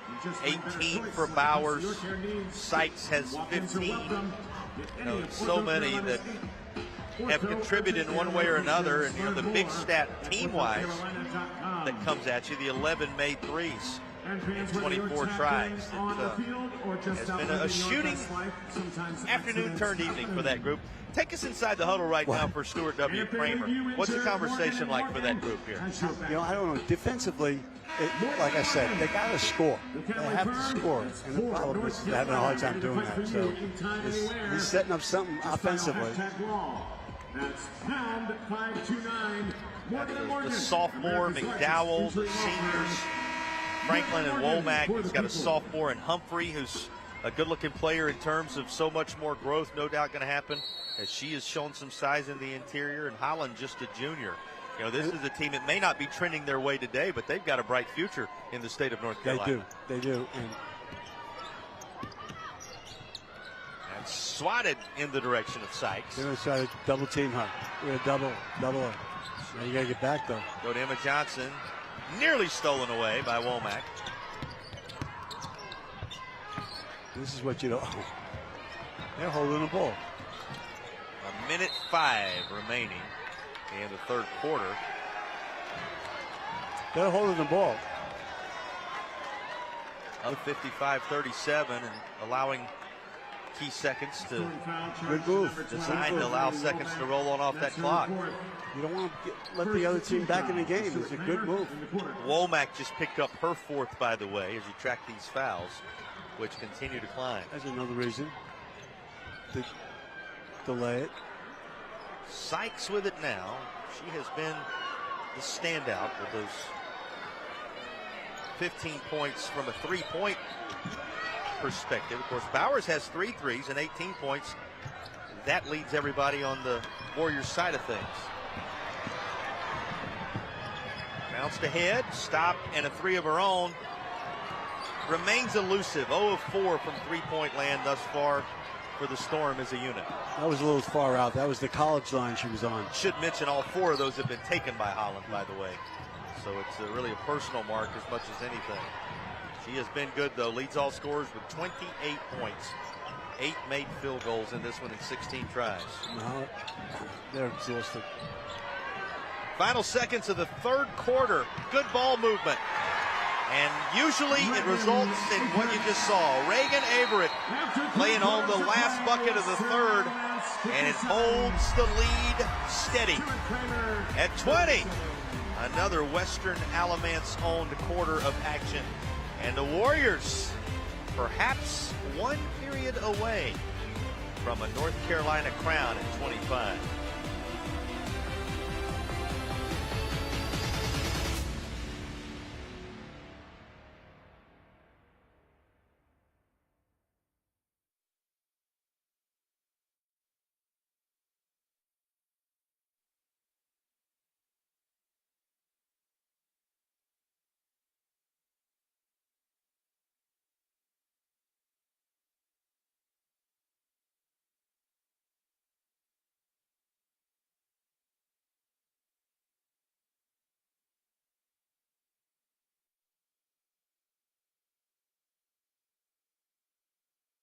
The broadcast stream of these championship games is brought to you by West Shore Home.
Oxnard and Permar provide our stats through 3 quarters of action. We make wrongs right. That's Oxnard and Permar. Third quarter stats tell you what, Coach. 11 for 24 from the threes. First of all, it's a very good percentage. And Stewart, they're 0 for 4. It's not about that. They haven't taken any threes. Let's take a look at the points in the paint as well. A reminder that you can schedule your look today, +4 the advantage in points in the paint. And Kramer got inside early, but now they're not doing it. They're not getting inside too much. How do you schedule your look? Well, go to airexperts.com and check them out. That's airexperts.com, sponsors of our points in the paint. That's Air Experts Heating and Cooling. The lead was 10 at the half. They doubled it with a 16-6 split in the third quarter. The lead 20 as we enter the fourth period of action. You know, little disruption is all out of bounds. The third quarter was tougher. Then they scored 6 points. You know, that's the quarter. But like I say, their key player was exhausted with the ball. She's tired. Worth underscoring, it doubled the lead. The lead had been 10. It is now 20. It's 57-37. 7.5 left in the championship season of the 3A girls basketball campaign. Recovery for Emma Johnson there, and trying to dig it out of there. Caden White won't be. Storm has it, looking out front. Womack, she'll try a 3. Still looking for the first of the day, and that's how unkind the 3 ball has been. That potential one care NC3 rims right out, and a whistle on the other end of the floor. There's a block. And she's going hard. I knew she was going right to the basket. Storm fouls. She tried. 22, Eileen Black. Probably should have passed the ball to her teammate, but. Team's first of the quarter. Tina Bowers at the line. You look at the way the 3, the all-important one care NC3s have fallen as the initial of this South College free throw opportunity will go down at the charity stripe for Bowers. 0 for 5 on one side, and we told you the story of 11 for 24 on the other. So that's how tough the sledding has been from beyond the arc for the Storm. Haven't tried it a lot, but when they have in a much needed moment, just haven't been able to capitalize or see it materialize. Under 7 to play now. Again, 28 points to lead everybody as she goes to work. A little stop, pop, you can make it 30. What a state championship environment for Holland, but she and her teammates trade 2 for 3 more often than not. Right, and that's not what they do. They don't shoot the 3. So when they're in this situation and they're down, they're going to have a hard time getting back. Far side. He told you it's kind of an old approach to basketball, or traditional approach is probably a better way to put it, against the new look of fire away, and it has been bombs away, and worked out well for the Warriors along the way. They've also had pretty good work in the interior, as we told you. And cleaning that up is Bowers. Yeah, both teams are well coached, and now they're just holding the ball. I like this move. How about 15 rebounds between Bowers, White, and Averett, 5 apiece. Saves the possession, and it turns into points. Yeah, I like that move. They held the ball for a while there, and they're wasting time, but then they're getting 2s. Bowers has 21. She is the leading scorer for the Warriors. You know, one thing going to pick up a foul. I wish they would do in North Carolina, have a shot clock.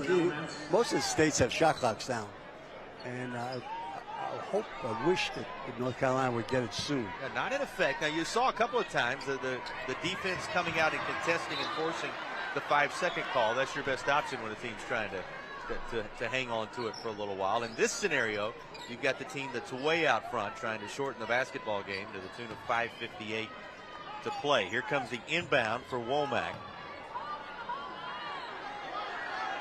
Now, a little conversation taking place before the inbound, and it goes to guess who? Holland. And first to 30, and she is able to knock down the elusive one care NC three-pointer. Her 5th try is the charm, and Holland has 33 to lead all scorers. They broke the three-point ice. They broke it. Well, the fans been waiting to see one of those fall on the Stuart Kramer Storm side of things. Plenty of energy in the building as we look at our Original Grills fan cam. Our Original Grills fan cam. We remind you, elevate your grill game. That's Original Grills sponsors of tonight's fan camp. Never know. You see some of those young fans, of course, high school students making the trip over to support their friends and perhaps teammates in other sports. So many that will carry memories back to their respective locations, whether it be Belmont, whether it be Elon, and their lifetime memories on the line in this one. They are enjoying this 3A championship environment, as we have throughout the day. Congratulations, by the way, as we kind of recap what has happened to this point. To Cherokee a little bit earlier, the Cherokee girls winning the 1A crown a bit ago. And prior to that, Corbian at the buzzer in overtime. Mr. Moore Jr., no less. The sophomore getting the job done in what was as good as it gets. A buzzer beater in overtime to claim the crown for that group. Really, the buzzer beater was 18-footer contested. Yeah, really. He made it. Great shot. A memorable day. All right, back to work it goes. 5:37 on the game clock. And another foul call. Still one apiece to this point in the fourth quarter. That's going to be the second against the Storm. 23 is Shauna Holland. They're trying to trap it, try to get it out of hands and try to do something, but that one is of note because it was on Holland and it's her third. Holland, who of course still paces everybody with 33. One more coming, by the way. When you talk championship environment today, B.L. Smith and South Durham getting ready to tangle in the 3A boys championship just a little bit.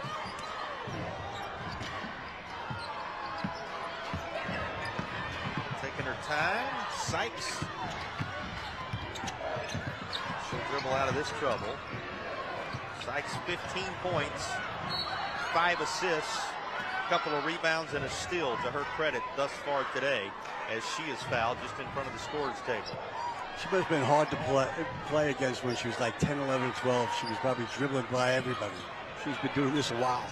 She's tough. Not a bad stat line either. 15 points, of course, grabs your attention. But when you think 5 assists, 2 rebounds, and a steal, something in each category. And she handles the ball a lot, and she has very few turnovers. She handles it a lot. That's an outstanding point. A little keep away being played right now. And if the bucket's wide open, why not? Zamora Mosher with a bucket. Takes it back to 20, 62-42. Knowing the threes have to come now, suddenly the lid is off the bucket. As 2 have fallen for Holland. She's got 36, and the lead shrinks ever so slightly to 17. Timeout is on the floor. We'll take it as well. Balance of the 3A girls title game coming up when you return to Winston-Salem, North Carolina.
Western Alamance led by double digits at the break. Slightly into double digits. The advantage was 10. They doubled it to 20 at the end of 3 quarters, and it sits right now at nearly that threshold as they go to work offensively with 4.5 to play in the game. This will get it a little closer to that 20-point threshold, and it'll get Bowers a little closer to the quarter century mark. She's got 23 and put 64 on the board for her crew. What a turnaround. Won't fall for Humphrey Remember, Humphrey's one of those we talked about. She's just in her sophomore campaign, as is Unique McDowell, two of the starters. Oh, they're going to be back. They're definitely going to be back. This is a Storm team going to be making some noise for a while in North Carolina.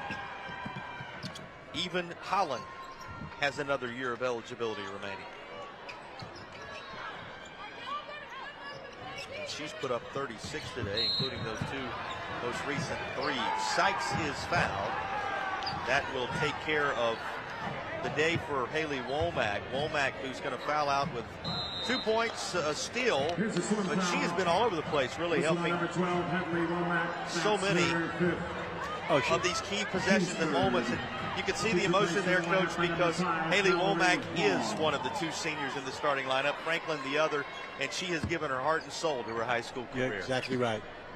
And she's hurting right now. Never like to see those moments come to an end. But what memories by putting yourself out there. You know, we talk about it so often, Coach, but the only losers that might be there in life and sport are the ones that never put themselves out there. You tip your cap to these kids that go out there and they play hard and they give their best and they leave it all on the floor. And you know, you've either got an East or a West championship to show for it if you get to the state championship. In life, you have to know how to fail. You have to know how to handle failure. That's what propels you forward in the areas that matter. That much is for sure. Right. She's anything but that. It's been a key contributor for this team, getting them here, and certainly today. And this is going to be another foul call out top and an inbound coming. I think they went and played straight up man-to-man. They need to do that, but they don't need a foul right now because you stop the clock. You just play hard, man. Rest of the way, there will be chances at the charity stripe of the South College free throw variety. South College, where dreams find direction. And the first of the South College free throws work. Averett comes back as a seat is taken by Moser. And the second of the free throws for Caden White. True, Caden White in this one. 7 points to her credit in the contest. Here's another three. It's that type of desperation time in an effort to take a chunk out of the lead. Oh, she has to take those threes. Got to do it now. The two's not going to do anything. Got to do it now. Desperation time at 66-45. We're not going to see her shoot a three, even though she can shoot them. Well, just how well does she shoot them? Well, 4 of 10 today. But that's 4 three-pointers, just a portion of 15 points that she's trying to build on here by going to the charity stripe for the South College free throws. First one, good. It's not her points. You know, the points are points, but she runs the show. She got the ball to her teammates. She does a tremendous job. 5 assists. And nobody on the floor with more assists. She's been the distributor today. And she doesn't turn it over. She does not turn it over. Total team turnovers at 7. That's what Lenore Ryan saw. With her in control. And here's a nice bucket on the other end. Holland continuing to pad what has been just an amazing stat line. 38 for Holland. Here's how she secured that total, and she's got one more coming.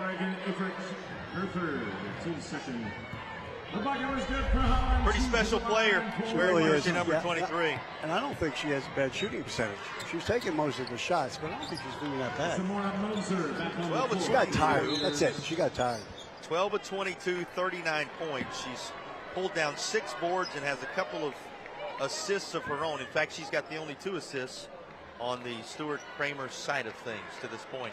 Fouls are going to mean trips to the line, and that's where Allie Sykes is headed with 2:43 to go.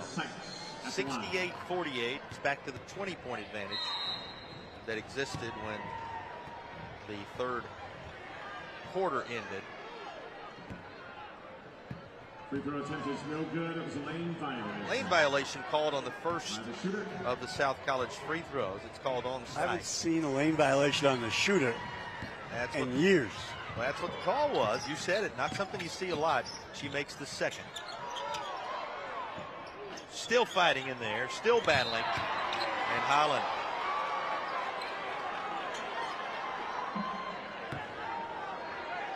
Drawing contact. 2:32 to go. It's going to be a third personal on White. And Holland to the line. Holland with 1 South College free throw will have 40 in the contest.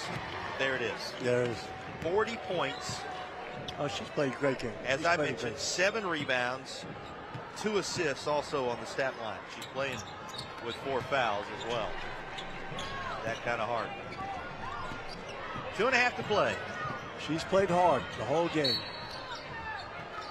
This was a game that was 19-18 after 1 period of action, with Western Alamance leading it. They outscored their opponents 22-13 in the second, 16-6 in the third, and have maintained about that same separation of 20 for the majority of this fourth quarter. I think the third quarter, when they only scored 6, that solidified it. Took a lot of energy out of them. Tina Bowers, a bucket, 24 points for Bowers as she connects on a South College free throw. South College, where dreams find direction, sponsors of our fourth quarter trips to the charity stripe, and it's going to rim off. So she holds steady at 24. 8 boards, though. A couple more of those, you were talking double-double territory. Some basketball remains. Here's another call on the other end. It's going to be, is that White picking up her 4th? It is. And the South College free throw, true.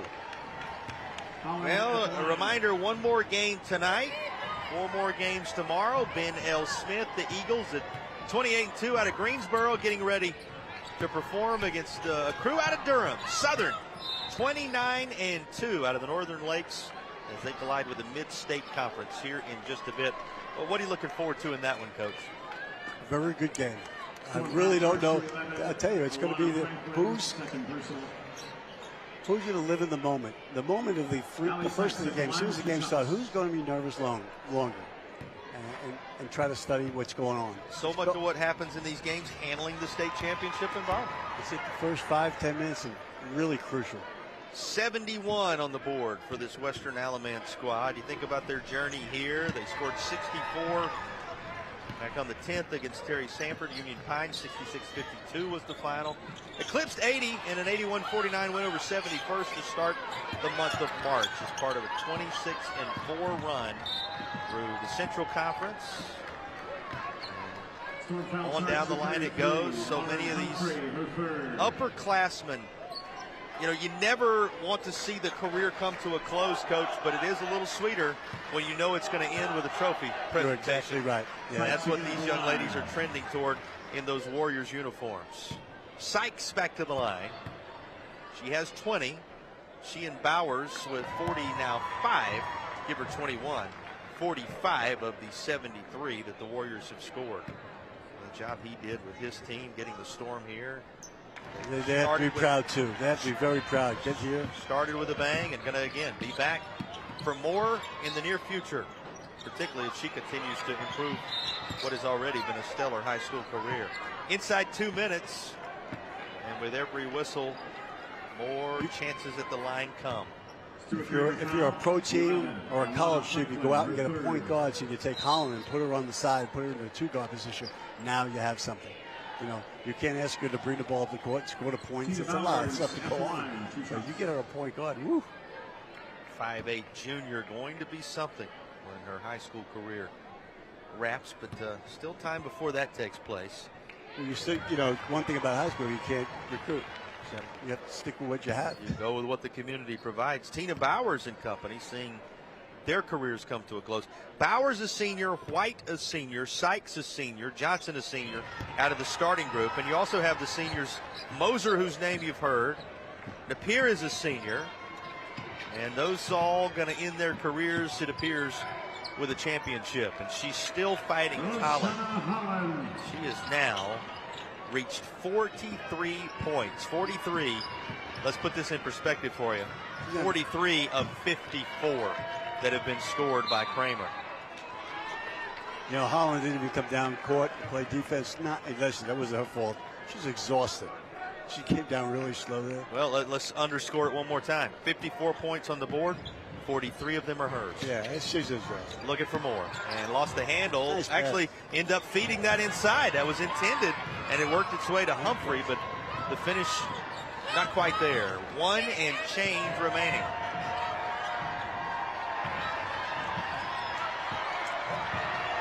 Well, the bench is about to be emptied as subs stand by for the Warriors. You gotta play basketball. They look off the court. Mitch and Mia Napier, who's one of the seniors. Emery Webster is sophomore. Bailey Burris is sophomore. Sydney Graves is sophomore. Ava Mitchell, who we saw a bit earlier, a freshman. Peyton Hall, a junior. All going to see state championship time. And they celebrate these upperclassmen, including Tina Bowers, who we select as our Riddle and Riddle player of the game. She departs to an ovation. She and the senior teammates that surround her with 26 points, a rebound shy of a double-double, and she distributed it well as well. Coach, she was something to watch. The combo of Bowers and Sykes, impressive. Sykes, I tell you what, I always definitely deserved it, and she put up a lot. I mean, she took care of the boards. 9 boards, 26 total points, as you saw. All-around player, all-around player. That's why she's going to college. Emery Webster to handle this inbound. In the pier, Sydney Graves and company all there. Trying to disrupt as Holland scores again. Coach Holland, 33.5, and she's still rolling through it to the tune of 47 points. Well, you'll never forget that 4-point play from Allie Sykes. It is our West Shore home play of the game. Got fouled in a shot. It was a great shot. Was just as good from the charity stripe. And that 4-point play is our West Shore home play of the game. They are enjoying it now in the final half minute of the 3A Girls Championship game. Out front to Holland. Slows it up. 49 points. She is on the doorstep of 50 with 15 seconds to play. And Webster will have traveled. Yeah, that leaves enough time that if Holland is able to come away with one more bucket, she will eclipse 50. Well, she's going to shoot it. No doubt about that. She has to go in. She's definitely going to shoot. A 3. Would have been 52. Instead, it rims off. Trying to save it, but it is lost out with 3.4. Going to be Western Alamance basketball, and the Warriors are just about ready to celebrate. They are going to take the crown back.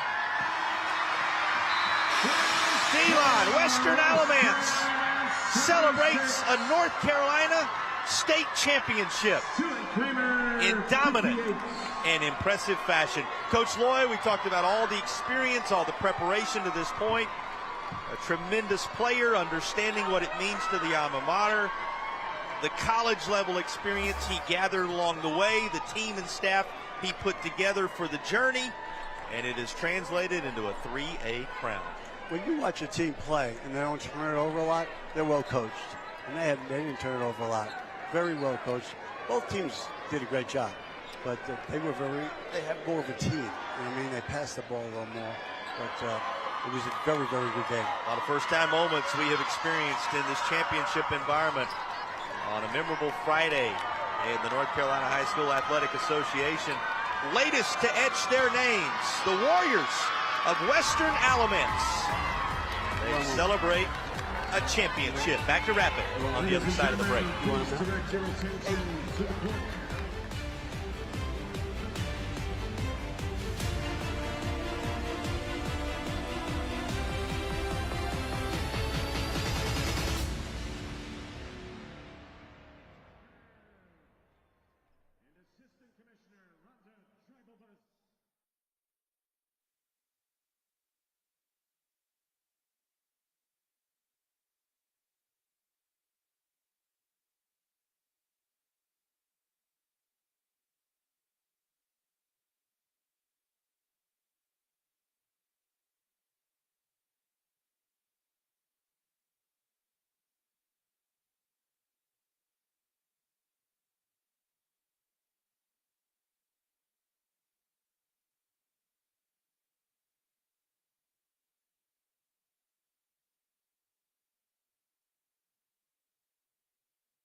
Western Alamance claims the crown in 3A, now joined by Coach Lloyd Tableside. And Coach, you know what it means to this community. You have a real personal sense of what it means. Walk us through what this championship moment stands for. Yeah, I grew up in this community. I graduated from Western Alamance, and there's never been a women's basketball champion in all of Alamance County, and Western Alamance never had a basketball state championship. So huge for the community, huge for these kids. That senior class has worked their tails off. They won 8 games their freshman year, and that's where they've come from to now. And can't be happier for them. Have to love the balance from your team, too. Everybody a contributor today. Yeah, ball moved, it went inside out. Great team defense. Their best player is unbelievable, but we did wear her out a little bit in our press on trapping her.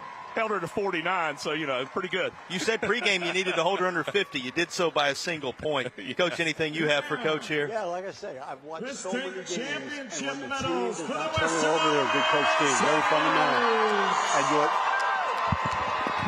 And your team did not turn it over at all. They hardly turned it over. That just means you're a sound, fundamental team. Yeah, our last 3 games, we went into a little bit of that stall once we had a lead because I trust those kids so much, they're not going to turn it over. They're so strong with the ball, and if you come out too much, we'll go make layups. So once we got it to 20, even though it was still third quarter, I was like, we got to make sure we win this thing. We don't want to keep putting it in her hands and let her get high. I totally agree with you. When you held the ball, I said, that good move. You didn't want to give them a shot at it. An impressive championship moment. You got one to go celebrate. Congratulations, Coach. Thank you, guys. There's the head man, and he told you just how much it means to be bringing a championship back, not just to his school, but to the community at large. We will let you listen in as the presentations are made of the championship medals, and the trophy presentation is right around the corner as the Warriors celebrate the 3A crown. Number 21, Reagan Ibridge.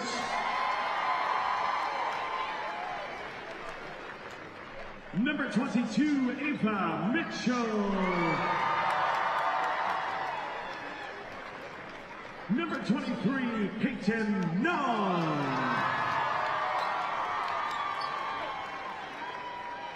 Number 24, Tina Powers.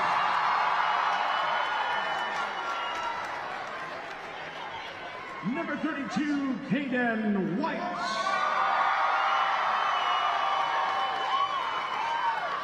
Their injured player, Kiana Poteet.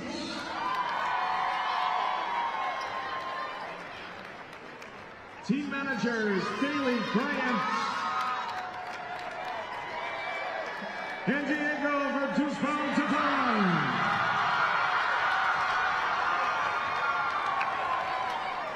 Assistant coaches, Kayla McCauley.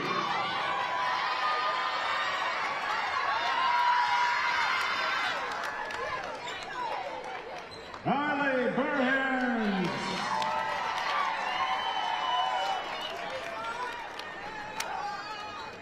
Emily Eastwood.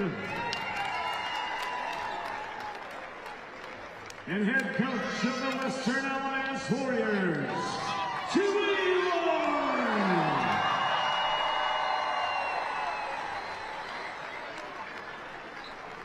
And at this time, I'd like to ask the captains of Western Alamance to join Coach Lloyd and receive your state championship trophy.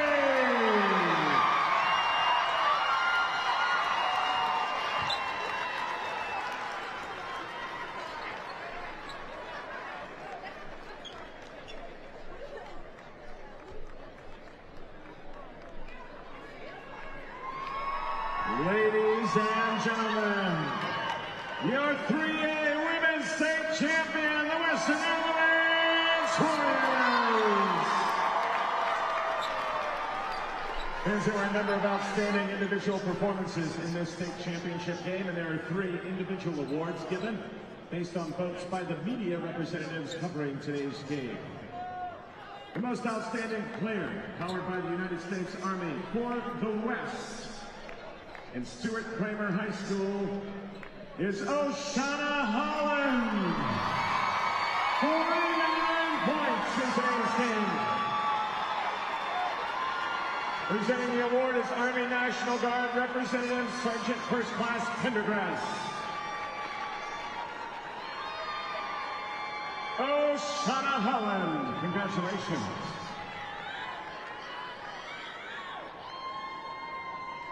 And the most outstanding player, powered by the United States Army National Guard for Western Alamance, is Tina Bowers.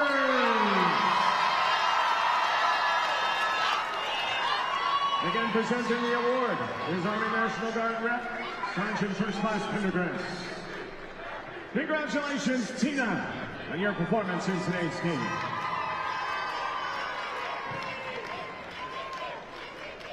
And one player has been selected as the Kay Yow Most Valuable Player in memory of the legendary and former NC State basketball coach who was a pioneer of women's sports here in North Carolina. The Kay Yow MVP for this girls' championship game is from Western Alamance. It's Allie Sharp!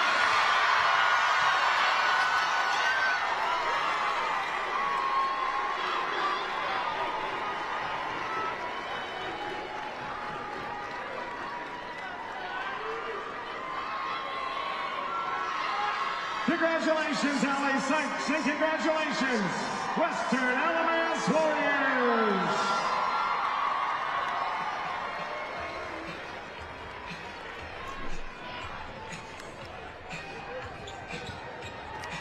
This senior-laden and upperclassmen-driven Western Alamance Warriors team, nothing like a first, and they bring home a first title, not only for their school, for their region of the state. How tremendous this performance was. The numbers bear that out, Coach, as we give one more glance at the Ochsner-Permar We Make Wrongs Right final statistics. You could see how solid this effort was. What's amazing is they didn't shoot any threes. That was the same way shooting threes in the fourth quarter. So they stopped shooting them, even though that's what got them to lead. And now they stopped shooting. Really just salted away the victory down the stretch. Exactly. That's the kind of advantage they built through 3 periods. Points in the paint ended up even. That's due in large part to the work of Oshana Holland, who you heard had 49 and really led this group on the other side of the charge. What a memory this becomes as they celebrate championship glory for the Warriors of Western Alamance. Well, you know that Stuart Kramer Storm team going to be heard from for a while. They got so many young players that will have their say in years to come. But this, once more, senior-laden and upperclassman-driven group brings a first title back to Western Alamance. One more to come tonight as championship basketball rolls on. Thanks to Riddle and Riddle, Talk It Out NC, Tatum and Atkinson, South College Air Experts, One Care NC, Original Grills, West Shore Home, Ochsner and Permar, and Ingles, all sponsors of today's broadcasts, and the reason you get to see these live pictures of championship basketball from Winston-Salem, North Carolina. 3A girls, Western Alamance Warriors, etched in there as the 2025 champions. First one brought home to the land of the Warriors. More basketball coming up momentarily from Wake.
The broadcast stream of these championship games is brought to you by West Shore Home.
The broadcast stream of these championship games is brought to you by West Shore Home.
The broadcast stream of these championship games is brought to you by West Shore Home.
The broadcast stream of these championship games is brought to you by West Shore Home.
The broadcast stream of these championship games is brought to you by West Shore Home.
The broadcast stream of these championship games is brought to you by West Shore Home.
The broadcast stream of these championship games is brought to you by West Shore Home.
The broadcast stream of these championship games is brought to you by West Shore Home.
The broadcast stream of these championship games is brought to you by West Shore Home.